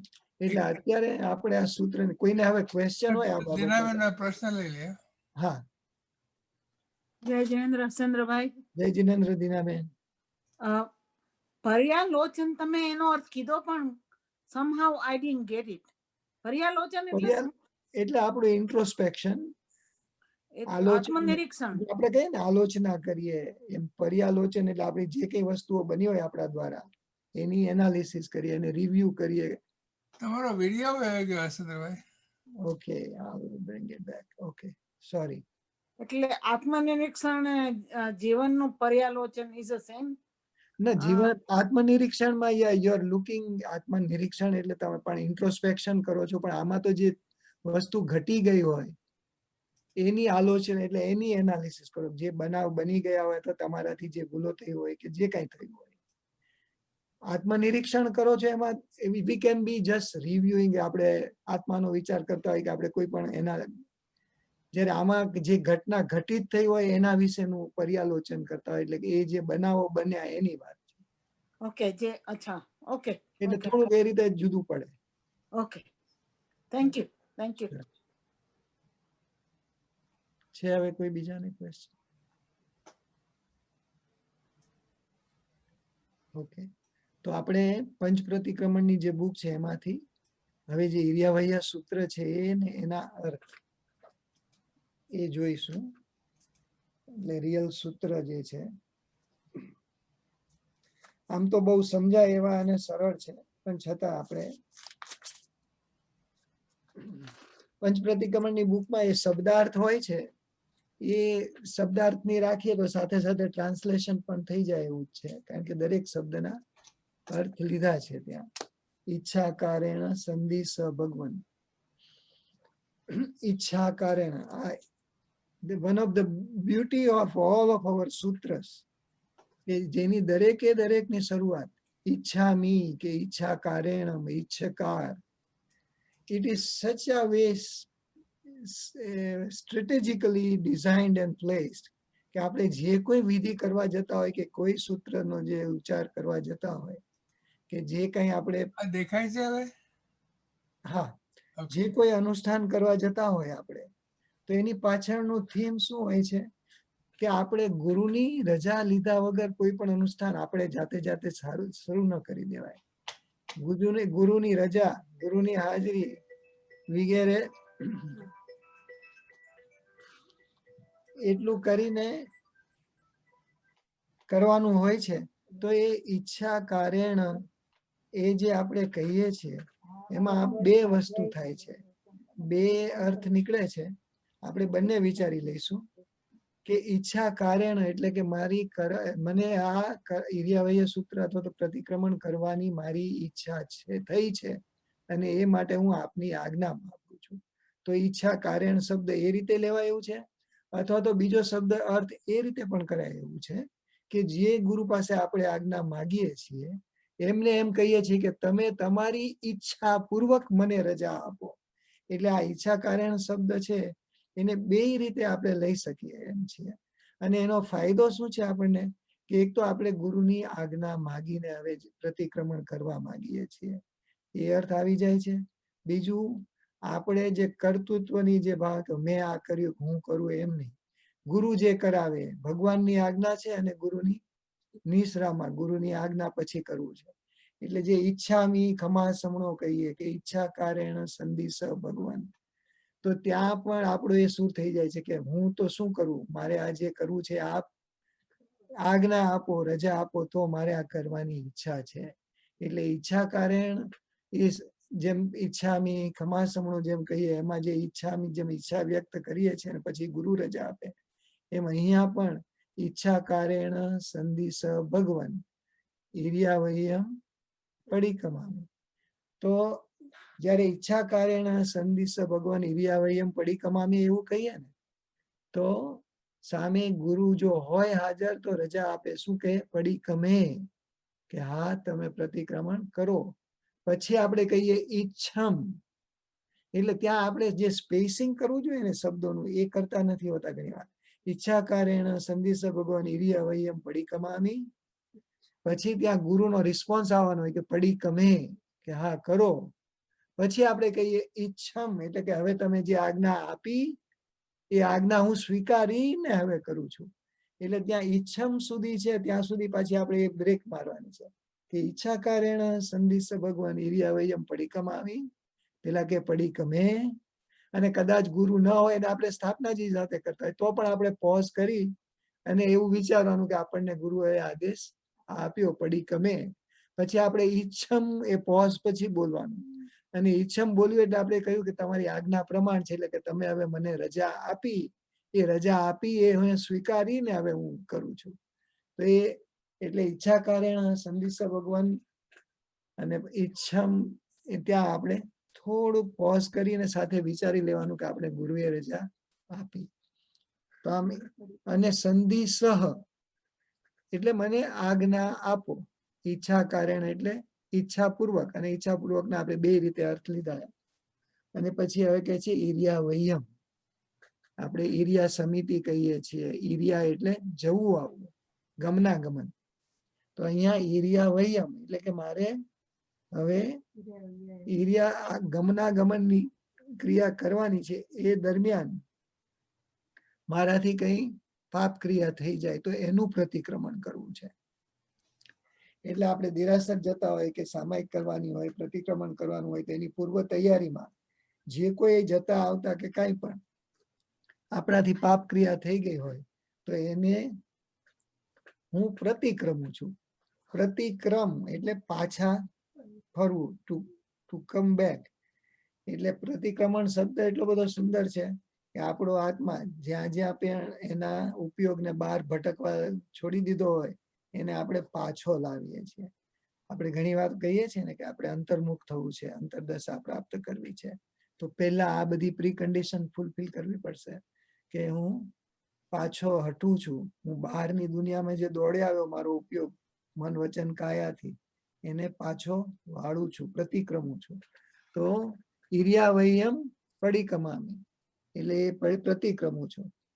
પછી ઈચ્છામી પડી કમિયું, અને પછી હવે હું એ શરૂ કરું છું. પછી ઇરિયા વૈયાએ એટલે કે માર્ગમાં જતા આવતા. વિરાણાએ, વિરાણાએ એટલે વિરાધના. આરાધના ઓપોઝિટ વિરાધના. આરાધના કરતા હોય તો આપણે આપણા આત્માને ફાયદો થાય, હિતકારી બને એવી વસ્તુ કરતા હોય. વિરાધના કરતા હોય શું કે આપણે એવું પાપ કૃત્ય કે એવું કોઈને દુઃખ કે પીડા પહોંચાડતા હોય તો એને આરાધનાની બદલે વિરાધના કહેવાય. એટલે વિરાણાએ એ શબ્દ પ્રાકૃતમાં વિરાણાએ થઈ ગયો પણ વિરાધના. વિરાણાએ ગમણા ગમણે સમજાય એવું છે, આવતા જતા. પાણક ગમણે પ્રાણી ચાપ્યા હોય, પાણક ગમણે એટલે પ્રાણી. પછી ત્યાં અંદર સમજાવ્યો છે કે પ્રાણી શબ્દ કેમ વાપર્યો, કારણ કે આપણે પ્રાણી જ્યારે લઈએ ને, when we say the word પ્રાણી, તો યુઝ્યુઅલી એ બે ઇન્દ્રિય, તે ઇન્દ્રિય, ચોરેન્દ્રિય, પંચેન્દ્રિય એ માટે પ્રાણી શબ્દ વધારે વપરાય. એકેન્દ્રિય જીવો માટે જનરલી પ્રાણી શબ્દો ઉપયોગ નથી થતો. એટલે જ્યારે એમણે એ લખ્યું અહીંયા કે ગમણા ગમણે પાણક ગમણે પ્રાણીઓ ચાપ્યા હોય એટલે કે આપણાથી એ ચંપાઈ ગયા હોય, એટલે પ્રાણી ચાપ્યા હોય. પછી કદાચ સવાલ થાય કે એકેન્દ્રિય જીવોનું શું, તો એનું પાછળ તો સૂત્રમાં આવે જ છે, એટલે ડોન્ટ. પણ આ તો પ્રાણી શબ્દનો ક્યારે આપણી ભાષામાં ઉપયોગ કરવામાં આવે છે તો યુઝ્યુઅલી ઇટ અપ્લાઇઝ ટુ બે ઇન્દ્રિય, તે ઇન્દ્રિય, ચૌરેન્દ્રિય અને પંચેન્દ્રિય. એટલે પાણક કમણે પ્રાણી ચાપ્યા હોય. પછી જો બીયક કમણે લીધું એટલે બીજ, સીડ્સ, એને ચાપ્યા હોય, એને આપણા પગથી રગદોળી નાખ્યા હોય. પછી હરિયક કમણે, હરી એટલે ગ્રીન, એટલે ગ્રીનરી જે હોય, લીલી વનસ્પતિ ચાપી હોય. ઓસા ઉત્તિંગ, ઓસા એટલે ઝાકળ, મોર્નિંગ ડ્યુ હોય એ ઝાકળ કહેવાય. તો એમાં પણ મોર્નિંગ ડ્યુનો જે પાણીનો પણ એ અપકાઈનો જીવ છે, એટલે એમાં એને આપણે ક્યાંક ઝાટક્યું હોય, ખંખેર્યું હોય વનસ્પતિને, કે ત્યાંથી ચાલ્યા હોય વગેરે. તો ઓસા, પછી ઉત્તિંગ એટલે કીડિયારું, જ્યાં એકદમ પેલા કીડીના દર હોય ને જથ્થામાં કીડીઓ હોય. પણગદગ, પણગદગ, દગ છે એ પાણી છે ને પણગ એટલે શેવાળ વાળું અથવા તો જે ચોખ્ખું ન હોય એવું, એટલે કાચું પાણી અને શેવાળ વાળું પાણી. પણગદગ, મટ્ટી એટલે માટી. મક્કડા સંતાણા, કરોળિયાની જે ઝાડ બની હોય એના માટે મક્કડા સંતાણા કહ્યું છે. આમ જો વિચારીએ ને તો કરોળિયાની ઝાડ હોય ને, they trap those ants and flies, એટલે મક્કડા સંતાણા, એને એમાં ટ્રેપ થઈ જાય. એટલે એટલે it says the function how કરોળિયો operates. એટલે મક્કડા સંતાણા કરોળિયાની જાર સંકમણે, એટલે આપણે કરોળિયાની જાર વીકતા કરોળિયાને પોતાની હત્યા થઈ જાય કે મરી જાય આપણાથી એવું થયું હોય, એ મક્કડા સંતાણા. સંકમણે એટલે એવી રીતે પ્રેસ કરીને ચાપી દીધા હોય. જેમે જીવા વિરાહ્યા, એટલે આ શબ્દ પણ બહુ ઉપયોગી છે. જેમે જીવા વિરાહ્યા એટલે ઉપર જે સ્પેસિફાય કર્યા અને પાછળથી હવે બધા જ લઈ લે છે. પેલા તો ઇનિશિયલી શરૂઆત એમ કરી કે આવતા જતા માર્ગમાં આવતા જતા મારાથી જે જીવોની હિંસા થઈ હોય, દુઃખ પહોંચાડ્યું હોય એનું, પણ હવે થોડો એક્સપાન્ડ કરે છે એના અર્થને, અને થોડુંક ઇર્યા સૂત્રને આગળ લઈ જાય છે કે એ તો ખરા જ આવી રીતે જતા આવતા મારાથી ચંપાયા હોય, દબાયા હોય, એ સિવાય જેમે જીવા વિરાયા, જે કોઈ જીવો. એટલે હવે અહીંયા it is now expanding to the all જીવ્સ. પેલા હાલતા ચાલતા જે રસ્તામાં આવ્યા એની જ વાત હતી, એમાંથી હવે now we are moving little bit expanding the circle, કે જેમે જીવા વિરાયા, જે જીવો વિરાધ્યા હોય. કયા? તો બધા જ, એક ઇન્દ્રિયા, બે ઇન્દ્રિયા, તે ઇન્દ્રિયા, ચોર ઇન્દ્રિયા, પંચ ઇન્દ્રિયા, આ બધા સાથે લઈ લીધા. અને પછી હવેના જે 10 વર્ડ્સ છે, 10 words, these are the method or how it happened. એટલે પહેલા ભાગમાં બધા જીવોનું ડિસ્ક્રિપ્શન આપ્યું કે કયા જીવોની વાત કરીએ છીએ, એ બધા છૂટાઈ પાડ્યા. અને પછી પાછા એકદમ ટોટલી કહી દીધું જેમે જીવા વિરાયા. અને હવે જે કહે છે 10 શબ્દોમાં, એ કઈ રીતે આપણે એને હર્ટ કરી શક્યા હોય એના શબ્દો છે. તો કે અભિયા, લાતે માર્યા, વતિયા, ધૂળ વડે ઢાંક્યા, લેસિયા એટલે કે ભોંય સાથે ઘસ્યા, સંઘાઈયા, સંઘટિયા ભેગા કર્યા હોય એટલે આમ બધું ભેગા કરી દીધા હોય, એક જગ્યાએ ઢગલો કરી દીધો હોય. સંઘટિયા એટલે આપણે સ્પર્શ કર્યો હોય કે એને કઈ અટકે. એક ઇન્દ્રિય જીવો અથવા તો આ બે ઇન્દ્રિય, ત્રણ ઇન્દ્રિય નાના જીવો હોય અને આપણો સ્પર્શ થાય ને તો પણ એના માટે પેઇનફુલ હોય છે. એટલે અહીંયા એ સંઘટિયા એ રીતે. પછી પરિયાવ્યા એટલે કે પરિતાપ ઉપજાવ્યો હોય, એને હેરાન કર્યા હોય, એને પરિતાપ ઉપજાવ્યો હોય, તો એ પરિયાવ્યા. કિલામિયા, આપણે કિલામણા શબ્દ વાપરીએ છીએ કે કિલામણા કરી હોય, તો એ કિલામણા એટલે એમને આપણે દુભવ્યા, ખેદ પમાડ્યો હોય, એ કિલામણા. ઉદવ્યા એને ડરાવ્યા હોય, બીવરાવ્યા હોય, એ ઉદવ્યા. ઠાણાઓ ઠાણમ, એક ઠાણેથી બીજા ઠાણે જીવને મૂકીએ ને તો પણ એને દુઃખ થાય. I still remember a very good notice when we had gone to આપણી મહિલા મંડળની પિકનિક. આ લોકો એક લેક પર રાખી હતી, તો એ લેક પર નોટિસ મારેલી હતી કે અહીંયા બોટિંગ કરવા માટે તમે આવો ત્યારે જો તમે ઓશન માંથી બોટિંગ કરીને આવ્યા હોય ને એવી બોટ લઈને આવતા હોય તો તમે એ બોટને ધોયા વગર આ લેકમાં નહીં જતા. કારણ કે વોટેવર ઓશનની જે પાણીની જે કાંઈ એની વ્યવસ્થા હોય અને જે લેકનું પાણી છે એના જે જીવો છે એ પેલી બોટને જે ઓશનમાંથી જઈ આવી હોય એને they cannot handle it, અને એ ફિશ ને બધાને નુકસાન થાય અને એની ઇકોલોજી આખી ચેન્જ થઈ જાય લેકના વોટરની. એટલે આ જે ઠાણાઓ ઠાણમ છે ને એ ધેટ અપ્લાય ટુ ધેટ. એક વસ્તુ એક જગ્યાએ જે થઈ હોય એને આપણે ઉંચકીને બીજી જગ્યાએ મૂકી દઈએ તો that might be not helpful to that જીવ. એટલે અહીંયા ઠાણાઓ ઠાણમ, એક ઠેકાણેથી બીજા ઠેકાણે સંકામિયા મૂક્યા હોય, તો જીવિયાઓ વવરોવ્યા.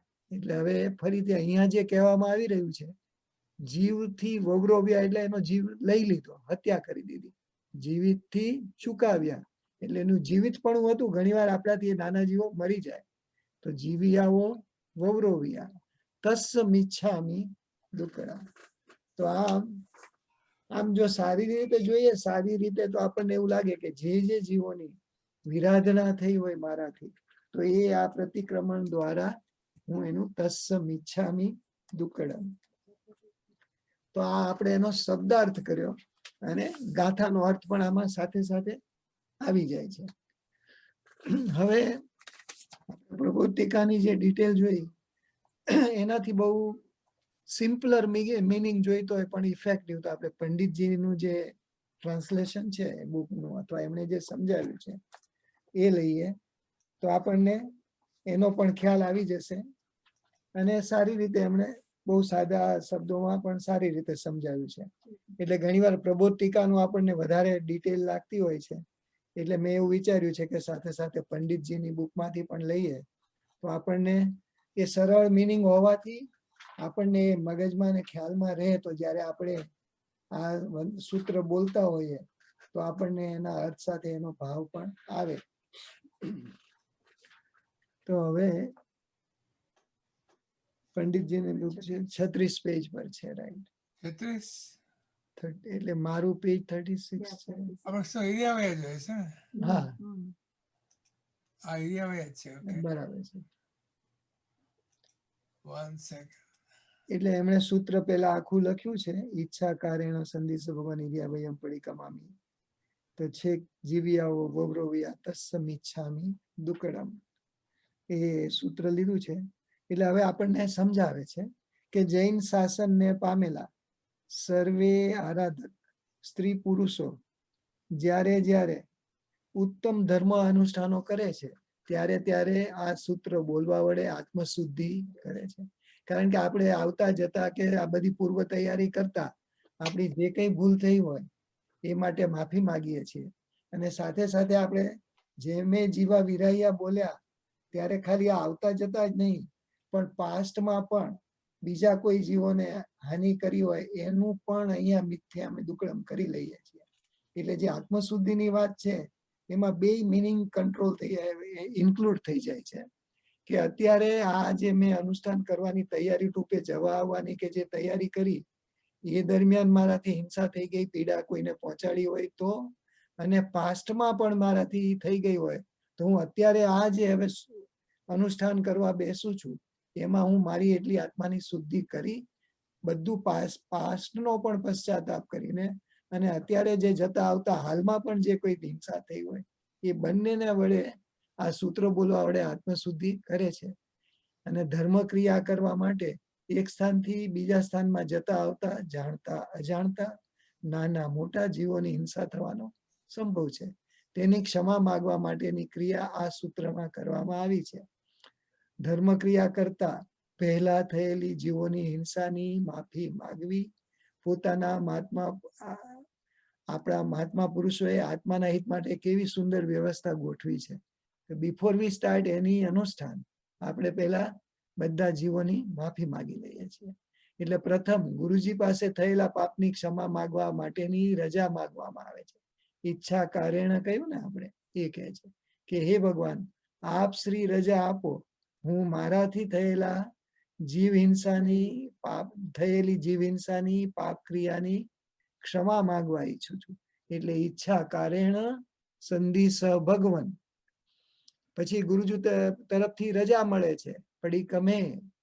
તો ત્યારબાદ જીવ પોતાની થયેલી બધી પાપ ચેષ્ટાને, પોતાનાથી થયેલી આ પાપ ચેષ્ટાને 2-4 પ્રસંગો યાદ કરવા દ્વારા બોલે છે. એટલે ત્યારે આપણે પછી એને કહીએ છીએ કે હરિયક કમણે ઓસાવતી ગપણગદગ વગેરે. એટલે એમ કે છે કે એ પાછું આપણે ડિસ્ક્રિપ્શન પણ પ્રસંગો યાદ કરીએ છીએ કે અહીંયા મારાથી ભૂલ થઈ, પીડા થઈ હોય, કરી હોય એવી શક્યતા છે. એટલે તેમાં કયા કયા જીવો મરાયા હશે તેઓના નામનો ઉલ્લેખ કરે છે. કેવી રીતે હણ્યા હશે તે હણવાના પ્રકારનો ઉલ્લેખ કરે છે. એ 10 પ્રકારે છે. આવી રીતે છેલ્લે આવા પાપોથી હે પ્રભુ તું ક્ષમા આપ, મારી ભૂલ થઈ ગઈ છે એવા અંતરની પસ્તાવા પૂર્વકની રજૂઆત છે. એ મિચ્છામી દુક્કડમનો અર્થ છે કે હે પ્રભુ આવા પાપોથી તું ક્ષમા આપ, મારી ભૂલ થઈ ગઈ છે, એવી અંતરની પસ્તાવા પૂર્વકની રજૂઆત કરે છે. જેમ આ શરીરમાં રહેલો મારો જીવ મને વાલો છે.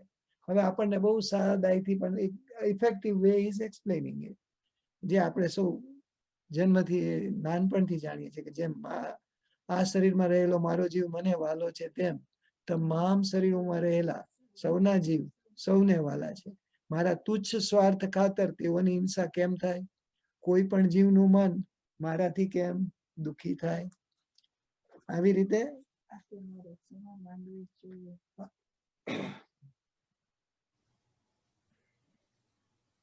એક minute, I'm trying to match up my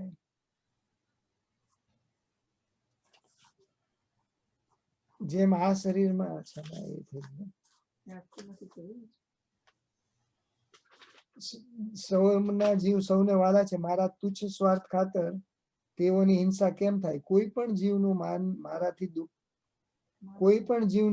મારાથી કેમ દુખી કરાય?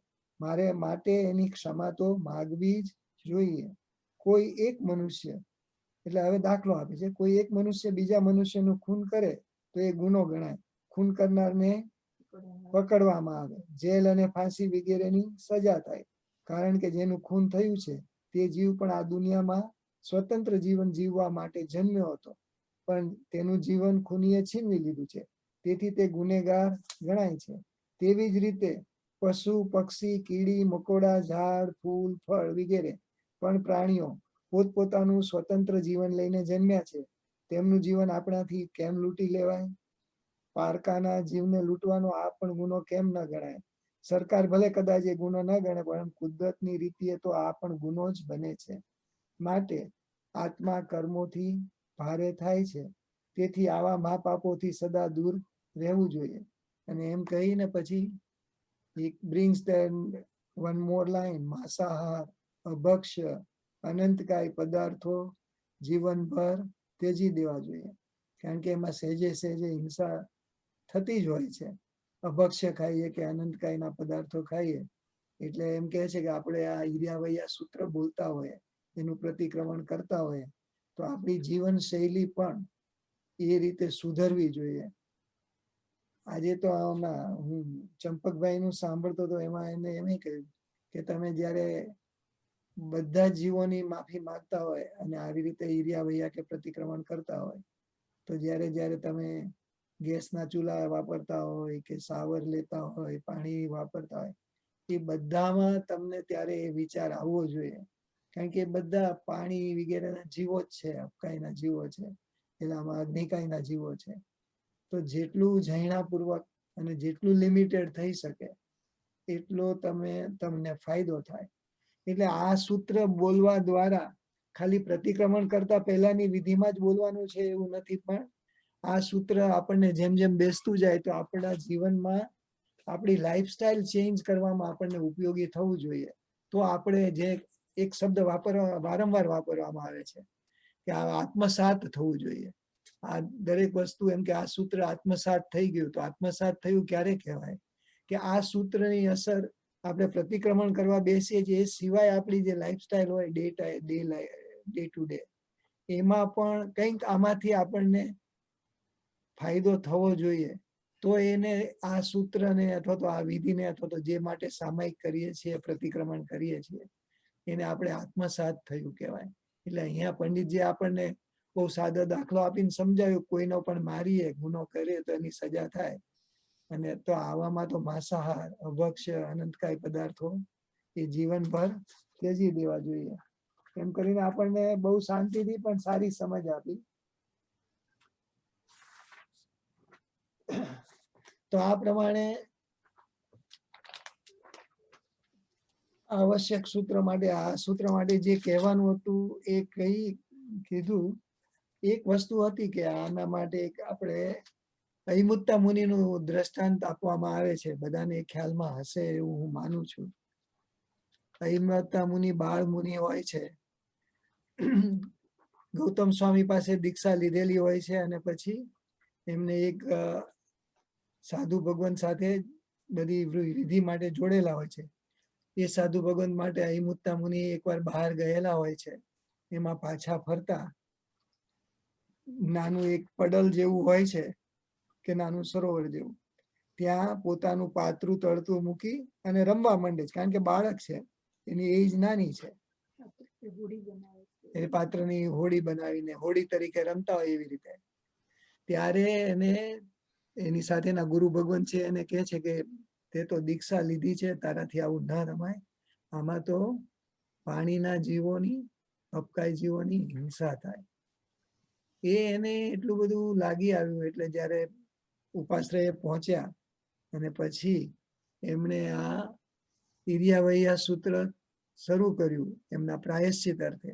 અને ઈર્યાવૈયા સૂત્ર બોલતા બોલતા એટલા અંતર્ગત થઈ ગયા અને એટલું રિગ્રેટ થયું કે એમને કેવળ જ્ઞાનની પ્રાપ્તિ થઈ. હજી તો બાળ મુનિ હતા, પણ આ ઈર્યાવૈયા સૂત્રનું એટલે એટલું બધું મહત્વ બતાવવામાં આવે છે કે એ એટલું ઇમ્પોર્ટન્ટ છે કે અહિમુત્તા બાળ મુનિ, એટલા બાળક હોવા છતાં એને જે હોડી કે પેલું પાત્રું જે પાણીમાં ચલાવ્યું એ પણગ દગ્ગ મટ્ટી મકડા પણગ દગ્ગ ત્યાં એમની રેકર્ડ સ્ટક થઈ ગઈ કે અમે શું કર્યું, મારાથી આવી ભૂલ થઈ કે મેં આ જીવોની વિરાધના કરી, હું સાધુ બન્યો હતો, આ ગુરુ મારી સાથે હતા અને મારાથી આટલો પણ ઉપયોગ ન રહ્યો. અને એ જે એમને એ ભાવ થયો એમાંથી એની કેવળ જ્ઞાનની પ્રાપ્તિ થઈ. એટલે ઘણીવાર આપણે એવું ઇન્ટરપ્રિટેશન કરીએ કે આ સૂત્રથી કેવળ જ્ઞાન થાય. એ કેવળ જ્ઞાન થાય કે ન થાય, પણ ભાવ શુદ્ધિ ખરેખર થાય એવું આ સૂત્ર છે. અને એ ભાવ શુદ્ધિ થયા પછી આપણે જે કોઈ અનુષ્ઠાન કરીએ તો એ અનુષ્ઠાન આપણને એટલું ફળદાયી નીવડે. એટલે આ પ્રમાણે ઈર્યાવૈયા સૂત્રનો આ રીતે મિનિંગ છે. કોઈ ક્વેશ્ચન હોય તો લઈએ, નહીં તો પછી આપણે we will try to move on to the next one. કારણ કે તસ્સ ઉત્તરી સૂત્ર છે આની સાથે કનેક્ટેડ છે, રિલેટેડ છે.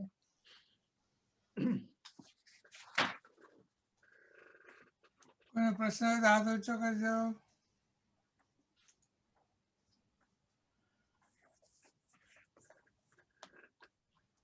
એક મારે એક વસ્તુ આમાં લેવી હતી, રહી ગઈ છે.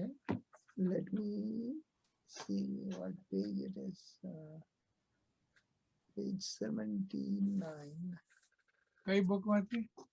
આ પ્રબોધ ટીકામાં એક જે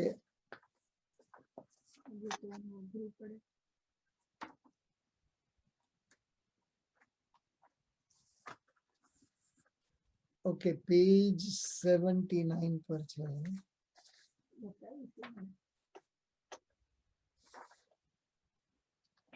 આમાં એરિયાવૈયા વિરાણાએ છે, પછી એમણે થોડું ગાઈડન્સ આપ્યું છે. ત્યાં હજુ આગળ લો તો જરા, તમે પેજ 79 જુઓ તો મળે તો. 79. હા, તો એ પહેલા એકવાર આવ્યું હતું.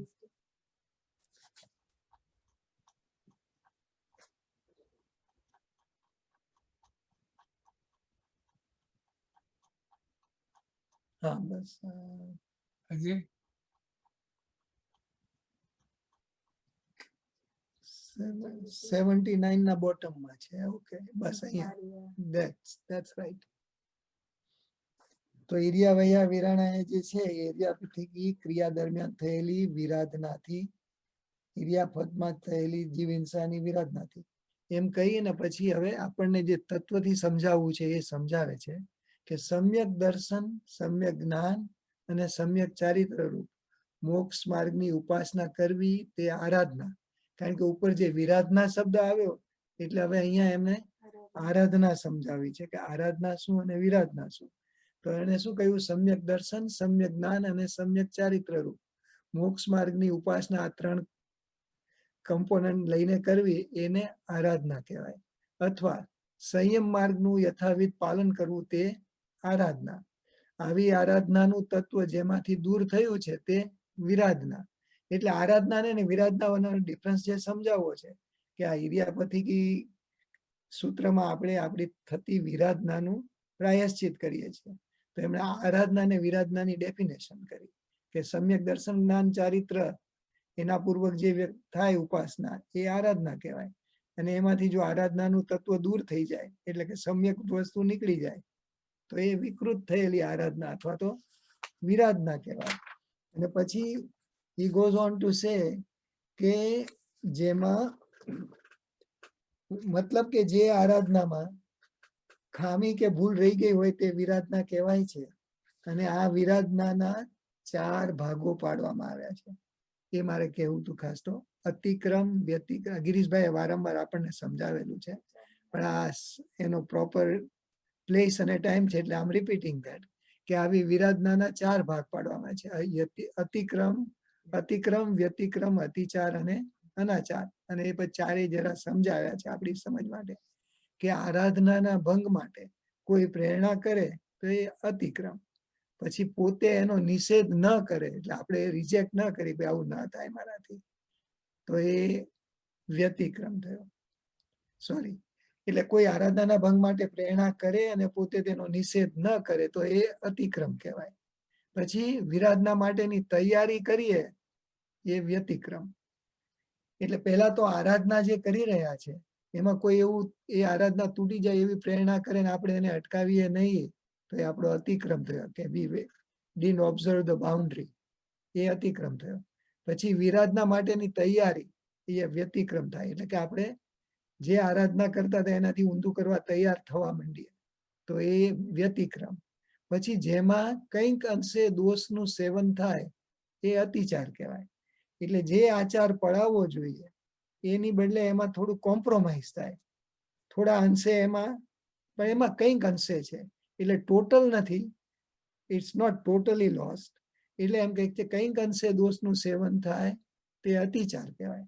અને એ અતિચાર આપણે આવી રીતે પશ્ચાતાપ કરીને કે આ પ્રતિક્રમણ કરીને અતિચારની we can take care of that, કારણ કે એમાં અંશે દોષનું સેવન થાય છે.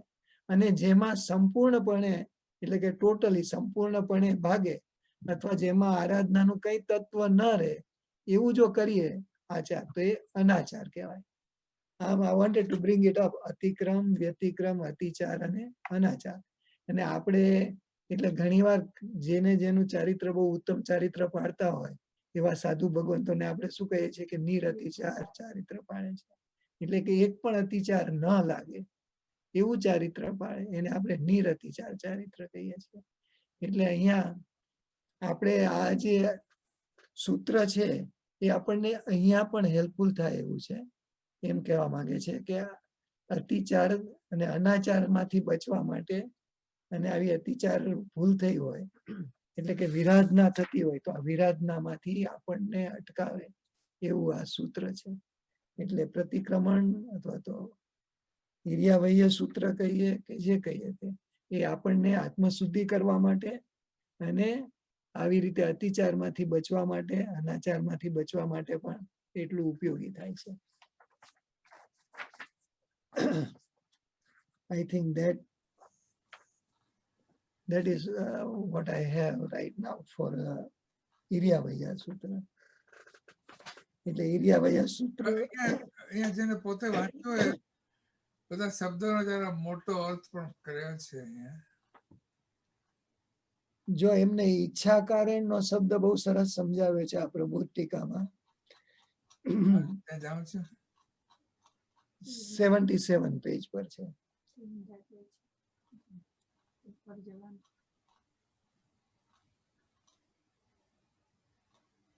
એમાં જે મેં તમને કહ્યું હતું આ એ જ છે.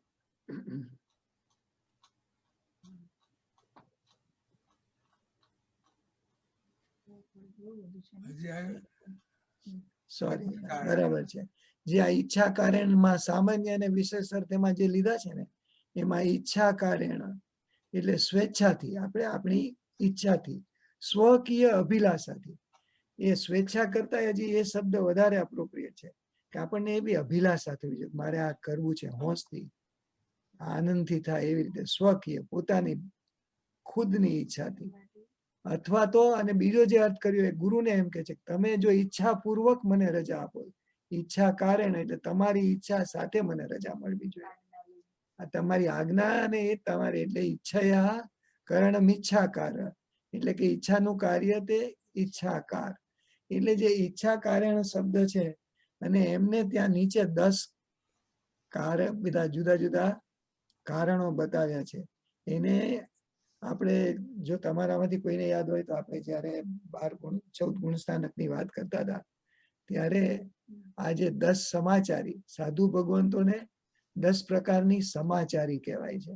સમાચારી એટલે કે એમને એમનો જે વ્યવહાર ચલાવવાનો હોય, સાધુને સાધુનું જીવન જીવતા, બધા સાધુઓની સાથે રહેતા, સમાજમાં સાથે રહેતા, જે કઈ પ્રકારનો વ્યવહાર કરવાનો હોય તો એના 10 ગાઈડન્સ આપવામાં આવ્યું છે. એ 10 જે આ ગાઈડન્સ અહીંયા લખ્યા છે એને એની સમાચારી 10 સમાચારી કહે છે. એટલે જે ઈચ્છાકારણ શબ્દ આવ્યો ને એ ઈચ્છકાર, એ લોકોની ઈચ્છાકાર નામની એક એ સમાચારી છે કે કોઈ પણ વ્યક્તિ, કોઈ પણ સાધુ ભગવંતને, નાના સાધુ હોય એમને કાંઈ પણ કરવું હોય ને તો એ ગુરુની રજા લીધા વગર કરે નહીં. એટલે અને પાછી ગુરુએ એને ઈચ્છાપૂર્વક રજા આપે તો જ એ વસ્તુ કરે. એટલે જે ઈચ્છાકારી છે, ઈચ્છકારી ઓર ઈચ્છાકારી, એ શબ્દ ત્યાંથી આવ્યો છે. અને એમાં એટલો બધો વિનય હોય છે અને પળે પળે વિનય હોય છે. એટલે એક જગ્યાએ તો એવું એ કહેતા હતા કે જે નાના સાધુ ભગવંતો હોય એટલે કે જે જુનિયર હોય એ ગુરુદેવ એમના આચાર્ય માટે એટલું બધું માન ધરાવતા હોય કે એ સવારમાં ઉઠીને એમના જ્યારે વંદન ગુરુ વંદન કરે ને ઈચ્છકાર કરે ત્યાં સુધી એવું પણ મનમાં વિચારે કે મારી જે કઈ આપણી અંદરના શ્વાસોશ્વાસ, બ્લડ સર્ક્યુલેશન જે કંઈ ચાલી રહ્યું છે એમાં પણ તમારી રજાની જરૂર છે. એટલે એમને એમ તો કોઈ વસ્તુ કરે જ નહીં. એટલે જે સાધુ ભગવંતોની જે સમાચારી છે એમાં જે આ ઈચ્છાકાર, ઈચ્છાકારેણ, ઈચ્છામી એ શબ્દો વારંવાર એમની વિધિઓમાં આવે. કારણ કે કોઈ પણ વસ્તુ એમનું સમર્પણ ભાવ સાધુ ભગવંતોનો પોતાના ગુરુ પ્રત્યે એટલો બધો હોય કે એક વસ્તુ પણ, નાની મોટી વસ્તુ પણ ગુરુની રજા અને લીધા વગર કરે નહીં. એટલે આખી જે એની ઈચ્છાકારી એટલે વગેરે શબ્દો આ દરેક વિધિના સૂત્રમાં આપણા માટે મૂકી દેવામાં આવ્યા, જેથી આપણને પણ ખ્યાલ આવે કે આપણે પણ કોઈ પણ અનુષ્ઠાન સાધુઓના વિનય, ભગવંત ગુરુદેવના વિનય વગર, ગુરુદેવની આજ્ઞા વગર કરી ના શકાય. એવી રીતે જે મિથ્યાકાર, તથાકાર એના અમે અર્થે કર્યા હતા, મને અત્યારે બધા યાદ નથી, પણ અહીંયા જે પૃચ્છા અને પ્રતિપૂછા છે ને એ હજુ મને યાદ છે કે કોઈ ગુરુ જ્યારે શિષ્યને કહે કે જાઓ તમે હવે ગોચરી વોરવા જાઓ, તો એ વોરવા જવાનું ગુરુએ કીધું હોય તો એ પાછે જતા પહેલા પૂછીને જાય કે હવે હું નીકળું એમ. એટલે એની પૃચ્છા અને પ્રતિપૃચ્છા 2 વાર પૂછીને પછી જાય. એટલે અને જે નૈષધિકી ક્રિયાઓ છે તો કે એ કરવાની જ ન હોય, આવશ્યકી તો એ રોજ અવશ્ય બધા કરવાના હોય, એનું રૂટીન જ હોય, પણ તોય એક એક આવશ્યક વિધિ એ ગુરુને પૂછીને કરે. એટલે આખી એની સમાચારી છે. તો એ આપણને જે એ ઈચ્છાકારણ શબ્દનો ડીપર મિનિંગ કહેવા માંગતા. જ્યારે આપણે એ સૂત્ર બોલીએ ઈચ્છાકારેણ સંધિ સહ ભગવન, તો સંધિ સહ એટલે આજ્ઞા આપો, અને ભગવન, ભગવાનની ડેફિનેશન એ બહુ સરસ કરેલી છે. Let me see, yes. અને 78 પેજ પર છે. વેરી બ્યુટીફુલ ડેફિનેશન ઓફ ભગવાન, કે આપણે ભગવાન એટલે શું, ભગવાન કોને કહેવાય. તો એ હા બસ અહીંયા જે આપણે કહીએ છીએ કે ઈચ્છાકારેણ સંધિસ ભગવાન, તો ભગવાન એટલે શું? તો એમ કે છે હે ભગવાન, હે પૂજ્ય, હે મહાપુરુષ, જે ગુરુ છે આપણા એને માટે. તો ભગ એટલે શું? તો કે ભગથી એટલે કે સહિત હોય, જેને એમાં ઇન્ક્લુડેડ હોય એને ભગવાન કહેવાય. અને ભગ એટલે શું? તો કે ઈશ્વરસ્ય સમગ્રસ્ય રૂપસ્ય યશસ શ્રિય ધર્મસ્યાય પ્રયત્તસ્ય શરણા ભગ ઇત્તીર્ણા. તો કે ભગવાન, ભગ કોને કહેવાય, એનામાં શું શું હોય? તો કે સમગ્ર ઐશ્વર્ય, ટોટાલિટી, સમગ્ર રૂપ, સમગ્ર યશ, સમગ્ર શ્રી એટલે કે બધી એની લક્ષ્મી જે કણો એની જ્ઞાન લક્ષ્મી, ગુણ લક્ષ્મી, સમગ્ર શ્રી, સમગ્ર ધર્મ અને સમગ્ર પ્રયત્ન. એ 6 અર્થના સૂચક એવો ભગ શબ્દ છે. એટલે ભગ શબ્દ ક્યાં આવ્યો? તો એમાં આ 6 એડજેક્ટિવ્સ છે જે બેસ્ટ એમાં ઇન્ક્લુડ થઈ જાય. એટલે ભગવાનનો અર્થ સમગ્ર ઐશ્વર્ય વાળા, સમગ્ર રૂપ વાળા, સમગ્ર યશ વાળા, સમગ્ર શ્રી વાળા, સમગ્ર ધર્મ વાળા અને સમગ્ર પ્રયત્ન વાળા, એવા 6 ગુણો એ કરીને સહિત મહાપુરુષ થાય છે. એટલે આ બધા ગુણો કોઈ ને કોઈ પ્રકારની એમની ગુરુતા મોટાઈ બતાવનાર હોવાથી ભગવાનનો સામાન્ય અર્થ આ મહાપુરુષ થાય છે. એવા ગુણોવાળા પુરુષ સામાન્ય રીતે લોકની પૂજાને યોગ્ય હોય છે, તેથી તે પૂજ્ય પણ કહેવાય છે. એટલે આમ જયારે આપણે ઈચ્છા કારેણ સંધિ સહ ભગવાન એટલું કહીએ તો ભગવાન કેવા ભગવાનની આપણે આજ્ઞા લઈએ છીએ, સામે એ કેવા ગુણવાળા છે. અને આપણે જયારે એમને કહીએ કે તમે તમારી ઈચ્છા હોય તો મને આદેશ આપો, મને રજા આપો, એટલે આપણો વિનય કેટલો ત્યાં જળવાય. અને આવા વિનયથી આપણે શુદ્ધ બનેલો આપણો આત્મા એ પછી અનુષ્ઠાનમાં જોડાય તો એ અનુષ્ઠાન ઘણું ઘણું ફળદાયી નીવડે. આપણે તો મોટા ભાગે આપણે શું થતું હોય કે આપણે વહેલા મોડા હોય તો આપણે આ સૂત્રોના ઉચ્ચાર કરતા હોય તો ધડ ધડ કરી જતા હોય. ઈચ્છા કારેણ સંધિ સહ નિર્યામિમ પડિક્કમમ ઈચ્છા વિચારેણ પડિક્કમ્યો. Depending on how much time, whether we are 5 minutes late or early. So આ જયારે વાંચીએ આ બુક પ્રબોધ ટીકામાં ડિટેલ ઘણી છે એટલે બધી ડિટેલ તો આપણે ન લઈ શકીએ, પણ જયારે જયારે વાંચીએ ત્યારે આપણને આ સૂત્ર પ્રત્યે ને આખી જે વિધિની કન્સ્ટ્રક્શન, આખી જે સિસ્ટમ સેટઅપ કરેલી છે એના માટે માન થાય કે આપણે જો આ સમજપૂર્વક આપણાથી આ વિધિ થાય તો આપણું અનુષ્ઠાન ખરેખર એટલું સુંદર થાય. એ પ્રતિક્રમણ કે એ સામાયિક કે આપણો ઉપયોગ સામાન્ય રીતે ટકતો એના કરતા ઘણો વધારે ટકે. હસનભાઈ, હા, એટલે આવી વ્યક્તિને તો રજા લેવી જ જોઈએ. ના રજા લેવી જ જોઈએ. એના ગુણ તો જુઓ યાર. આવા ભગવાનની ઈચ્છા પૂર્વકની આપણને રજા મળે તો આપણું અનુષ્ઠાન સારું થાય અને થાય જ. બરોબર. કારણ કે આપણને એમને આવા ગુરુ આપણને મળતા હોય એના આશીર્વાદ લઈને આપણે આગળ વધીએ તો આપણો ઉપયોગ એમાં ટકે. કારણ કે આપણે શરૂઆત કરતા પહેલા એમના એટલે વિનય બતાવ્યો અને એનું મહત્વ આપણને લાગ્યું છે. એ મહત્વ આપણને લાગ્યું હોવાથી આપણું એ આખું અનુષ્ઠાન એ સામાયિક કરીએ કે પ્રતિક્રમણ કરીએ એ ખરેખર એટલું સુંદર થાય. એટલે જયારે જયારે આપણે ઘણી વાર વાતો સાંભળીએ કે આવું ટૂંકમાં કહી દો અથવા ટૂંકું સામાયિક કરો અથવા આ ત્યારે એમ થાય કે ભલે એ સમયની મર્યાદા ને એવું બધી આપણી લિમિટેશન હોય કરવા જઈએ, પણ આજે આખી વિધિપૂર્વકની જે અનુષ્ઠાનોની વિધિ છે એને ક્યારેય ડિસ્કાઉન્ટ નહીં કરવી જોઈએ, એને ક્યારેય ઇગ્નોર નહીં કરવાની. આનું બધું એટલે અમૃત અનુષ્ઠાન થાય, રાઈટ? એટલું બધું આનું સરસ મહત્વ હોય છે. કદાચ આપણને સમય ન મળે ને આપણે ટૂંકમાં કરવા જઈએ તો પણ આપણા મનમાં રિગ્રેટ થવું જોઈએ કે મારાથી વિધિપૂર્વક જે આ ગણધર ભગવંતોએ રચના કરેલી છે એવા સૂત્રોની વિધિપૂર્વક મારાથી થતું નથી. નેક્સ્ટ ટાઈમ મારાથી એવું કેવી રીતે થાય? તો આપણને ખરેખર ઘણું ઘણું ફળદાયી નીવડે. કારણ કે ઇર્યાપતિકી સૂત્ર પોતે જ એટલું છે કે આપણે જે કઈ પાપ થયા હોય એ આપણે એની માફી માંગીને અને હવે જે હળવા થઈ અને કરીએ એટલે. અને જે હવે પછીનું સૂત્ર છે તસ્સ ઉત્તરીકરણેન, એનું આપણે થોડુંક ઇન્ટ્રોડક્શન કરી લઈએ પછી ડિટેલ નેક્સ્ટ ટાઈમ લઈશું. તસ્સ ઉત્તરી એટલે subsequent two that, there after, એના પછી ઉત્તરી. ક્યાંથી જવું છે? હવે હું આમ નામ જ લઉં છું, હવે there is no page right now. તો તસ્સ ઉત્તરી સૂત્ર છે જે આના પછીનું. હસેન્દ્રભાઈ એક સવાલ છે, પૂછી લઉં જરા?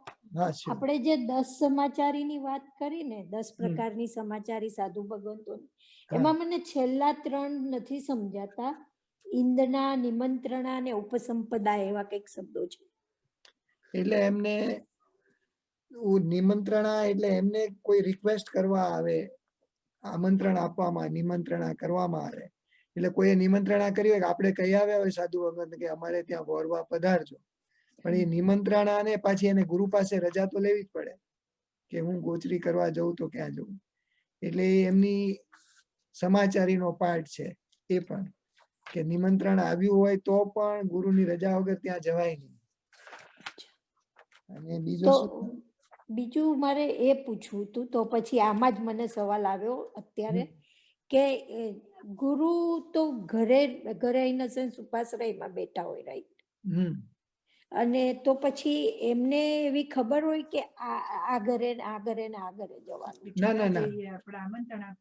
જનરલી મોટા ભાગના જે શ્રાવકો હોય ને એ સવારે, આ તો જૂની સિસ્ટમ એસ્ટાબ્લિશ થયેલી એવી હતી, દેરાસર જાય, દેરાસરમાં વંદન કરીને ઉપાસ રહી જાય અને ત્યાં ત્યારે ગુરુને વંદન કરી અને ભાત પાણીનો લાભ દેશો જી એમ કે. Right. પણ એને એ કહી ગયા હોય અમુક શ્રાવકો તો પણ ગુરુ કે ત્યાં પેલા શિષ્ય ગોત્રી વરવા જવાનું. આ શ્રાવકો કહી ગયા છે એટલે ત્યાં જવાનું એવું એવું જરૂરી બરાબર નથી. છે. એ ગુરુને યોગ્ય ના લાગે તો એ શ્રાવક એના સાધુને કે તારે આ બાજુ જવાનું છે તો અહીંયા જવાનું છે. હસેન્દ્રભાઈ, તમે જો મળે તો 14 ગુણસ્થાનકમાંથી જ રેફરન્સ પાછો આપજો. I'll try to find it. હા, કદાચ ત્રીજા ભાગમાં હશે કદાચ. ત્રીજા ભાગમાં હશે અને I try to look for it પણ મને એકદમ મળ્યું નહીં પણ I will look for it. એ સમાચારી બહુ સરસ સમજાવી છે 10 સાધુ. હા મને અને ઉપસંપદા એટલે શું? તમે મોકલી ઉપસંપદા એટલે આપણે જે આ સંપદા હોય ને જે સૂત્રના પદો આવતા હોય ને એની હા, સાથેનું હા. આગળ પાછળનું શબ્દ કનેક્ટેડ હોય ને એને હા હા ઉપસંપદા. ઉપસંપદા. Okay okay thank you. હા એટલે સુધીરભાઈએ મોકલી હતી એમાં હોય તો જોવું પડશે મને મારો ખ્યાલ નથી. એમાં આપણે ગોચરીના ને એની વસ્તુ હતી કે 42 પ્રકારની ગોચરીના દોષ ને સમાચારીનું નહોતું પણ આપણે I don't see him here today otherwise I would. સુધીરભાઈ છે. સુધીરભાઈ તમે જો સાંભળતા હોય અને તમને ખ્યાલ આવે તો સાધુની સમાચારી જે 10 પ્રકારની છે એનો રેફરન્સ મળે તો શોધવા પ્રયત્ન કરજો અને હું પણ કરીશ. ચોક્કસ. Thank you thank you.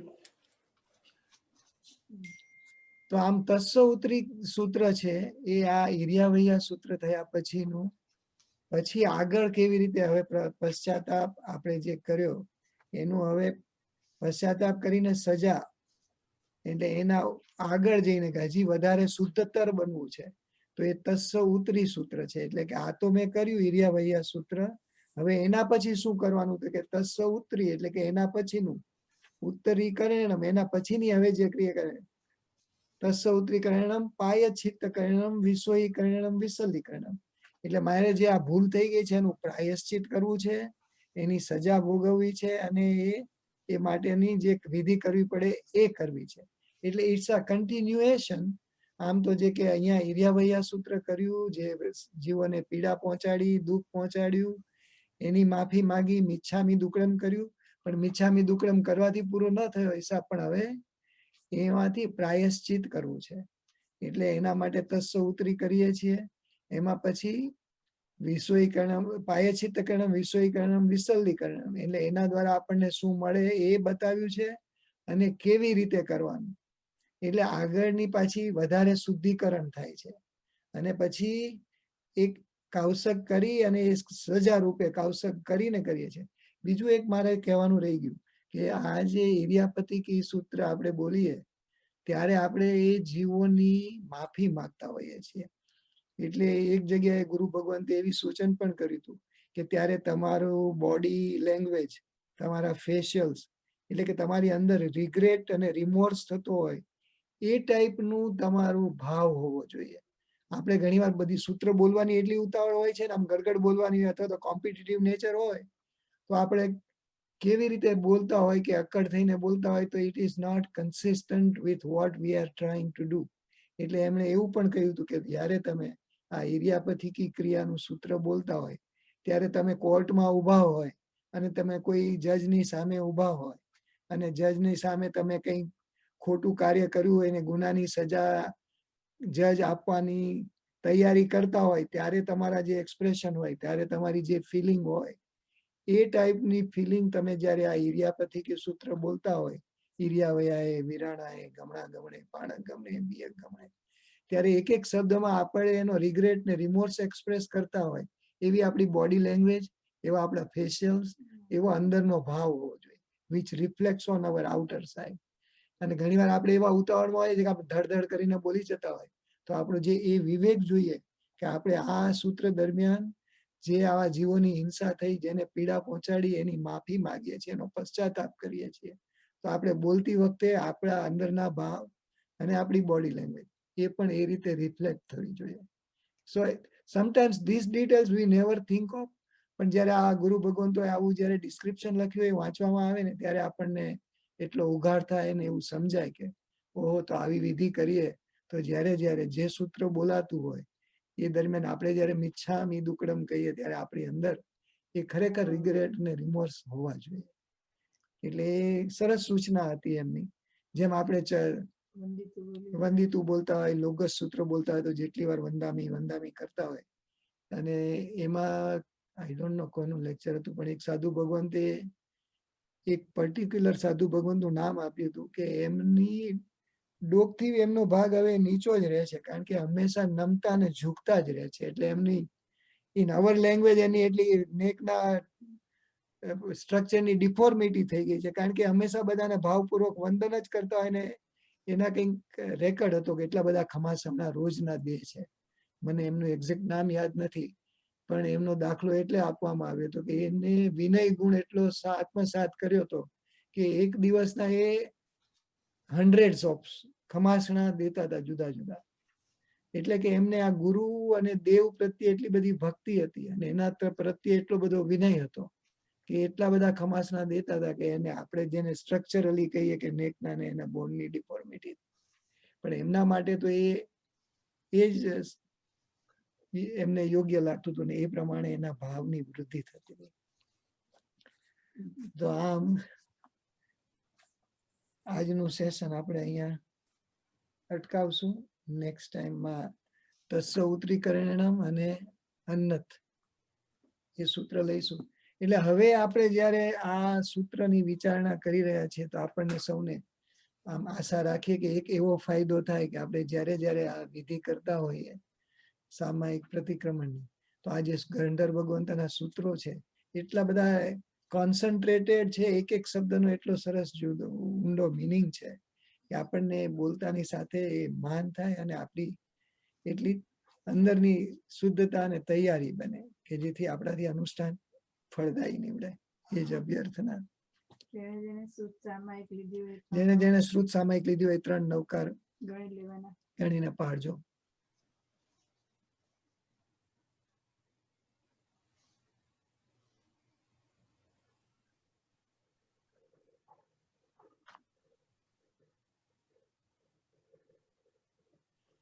આપણે અંત મંગલ કરીશું. બહુ સરસ.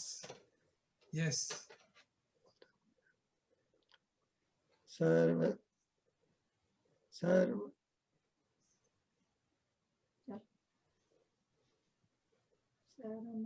સર્વમંગલ માંગલ્યમ સર્વ કલ્યાણ કારણમ પ્રધાનમ સર્વ ધર્માણમ જૈનમ જયતિ શાસનમ. સદગુરુ દેવ કી જય. મહાવીર સ્વામી ભગવાન કી જય. વિનાજ્ઞા વિરુદ્ધ આગમ વિરુદ્ધ કાંઈ પણ બોલાઈ ગયું હોય તો મિચ્છામી દુક્કડમ. બધાને જય જિનેન્દ્ર.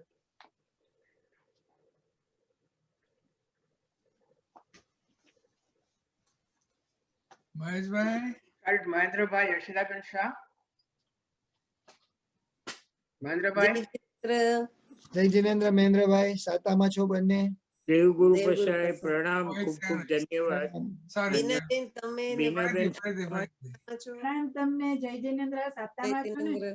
દેવગુરુ પાસે ખૂબ સરસ સ્વાધ્યાય, ખૂબ સરસ, ધન્યવાદ. આજે ભગવાનનો અર્થ સમજાણો.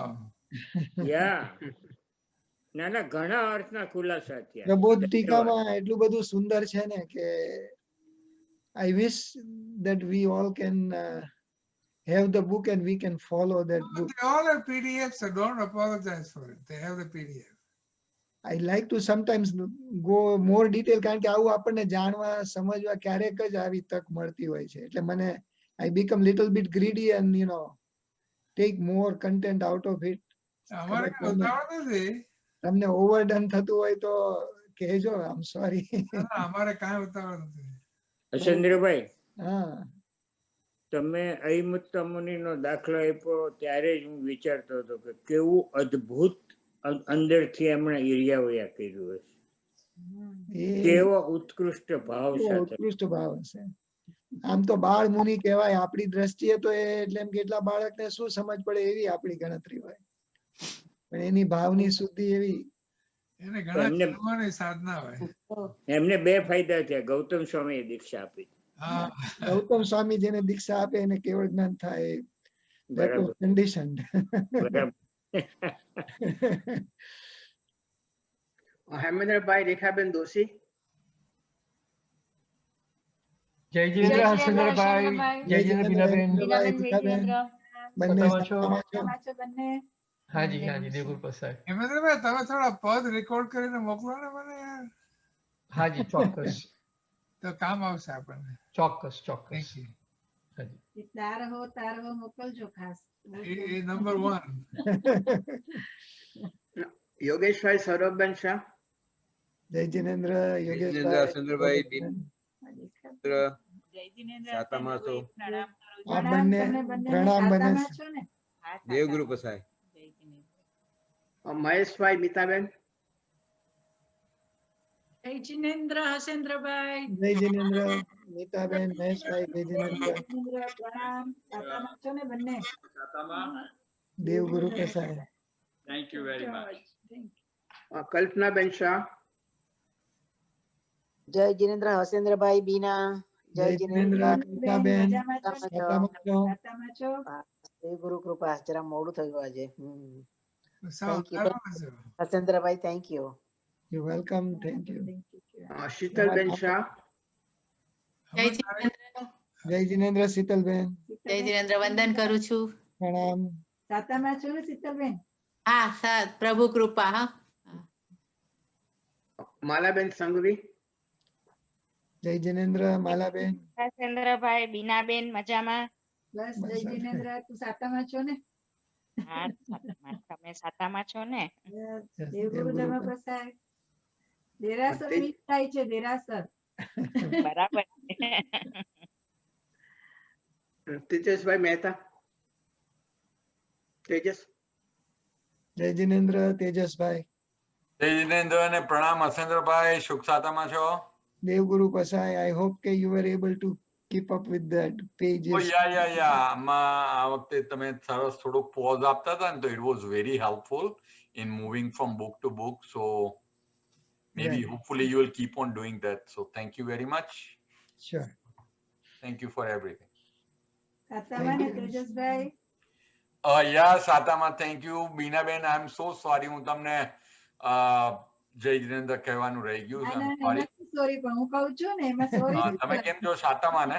હું તો પ્રીતિને હંમેશા યાદ કરું, કારણ કે અમે લોકો મંગળવારના Right. પાઠમાં જઈને પ્રીતિ હોય જ. આરતી Right, કરવા. right, આરતી કરવા ઊભી જ હોય. રાઈટ, હું એને કહું છું તમારા પણ જય કહેજો એને જીનેન્દ્ર. અમારા Thank જય you જીનેન્દ્ર. everybody. કોનો birthday આવતો હતો? ઈલાબેન દેસાઈ, જય જીનેન્દ્ર જય જીનેન્દ્ર હસેન્દ્રભાઈ બીનાબેન, જય જય જીનેન્દ્ર જીનેન્દ્ર. પ્રણામ. કેમ છો? વંદન કરું છું. કેમ છો? પ્રણામ. આપ તબિયત સારી છે ને તબિયત સારી છે ને? તબિયત સારી છે. હા, thank you. Thank you Maheshbhai, Pradeepbhai, thank you. You're most Navinbhai Gangar, જય જીનેન્દ્ર હસેન્દ્રભાઈ બીનાબેન, જય જીનેન્દ્ર નવીનભાઈ, પ્રણામ. પ્રણામ. સાતામાં છો ને? પ્રણામ. તમે બી સાતામાં હશો? દેવગુરુ ધર્મ પ્રસાદ. પ્રદીપભાઈ શાહ, મિશન મેહો, જય જીનેન્દ્ર હસેન્દ્રભાઈ બીનાબેન સાતામાં. જીનેન્દ્રભાઈ સાતામાં છો તમે? હા, દેવગુરુ ધર્મ પ્રસાદ. Thank you. અર્ષાબેન ખોજા, જય જીનેન્દ્ર પ્રણામ બીનાબેન પ્રણામ. જય Hasendrabhai. Jinendra. Wish you a very happy birthday, upcoming birthday. Oh, thank you, thank you. હા, ખોજાભાઈ લખી દીધું તું ભાઈ. Reminder. દિનાબેન પારેખ, જય જીનેન્દ્ર હસેન્દ્રભાઈ. જય જીનેન્દ્ર જીનેન્દ્ર જીનેન્દ્ર બીનાબેન, જય જીનેન્દ્ર. સાતામાં છો ને? બસ દેવગુરુ ધર્મ બંને જણા સાતામાં રહેજો. તમે Thank પણ you. જય સાતામાં જીનેન્દ્ર. રહેજે તું પણ. Thank you. Devubhai Shah, I don't know if Devbhai is there. It'll take him time, so you can go to the next one. Kishoriben, Kishori, if she is there, I don't know. Pradeepbhai Shah અનામિસ, Namaste. Pradeep bhai. Asandra Thank you, Pradeep Bhai, for Thank you very much. absolutely messing up your page displays, but Oh, no, no. I'm fine. you put up with me so much. So particular. બહુ શીખવા જેવું તમારી પાસેથી સાચું. Today we thank Mahesh Bhai for taking over the host function. Binaben Shah, જય જીનેન્દ્ર બધાને. જય જીનેન્દ્ર, બધા સાતામાં રહેજો. Thank you, Maheshbhai. Jai Jindra Asendra bhai. Jai Jindra everybody. Jai Jinendra, જય everybody. જિનેન્દ્ર જય જિનેન્દ્ર Namaste બધાને again and સાતામાં happy રહેજો. birthday. Oh, thank Jai you, હવે Jinendra. thank કિશોરીબેન you. અનમ્યુટ થઈ ગયા છે. કિશોરીબેન કેવું છે કઈ? આ કોણ છે? Kishori Ben, are you there? Jai Jinendra. જય જિનેન્દ્ર મેં કહ્યું બીના જય જિનેન્દ્ર Hasendrabhai and Bina Jai Bina Jinendra. Binaben પ્રણામ પ્રણામ. પ્રણામ. ચાલો.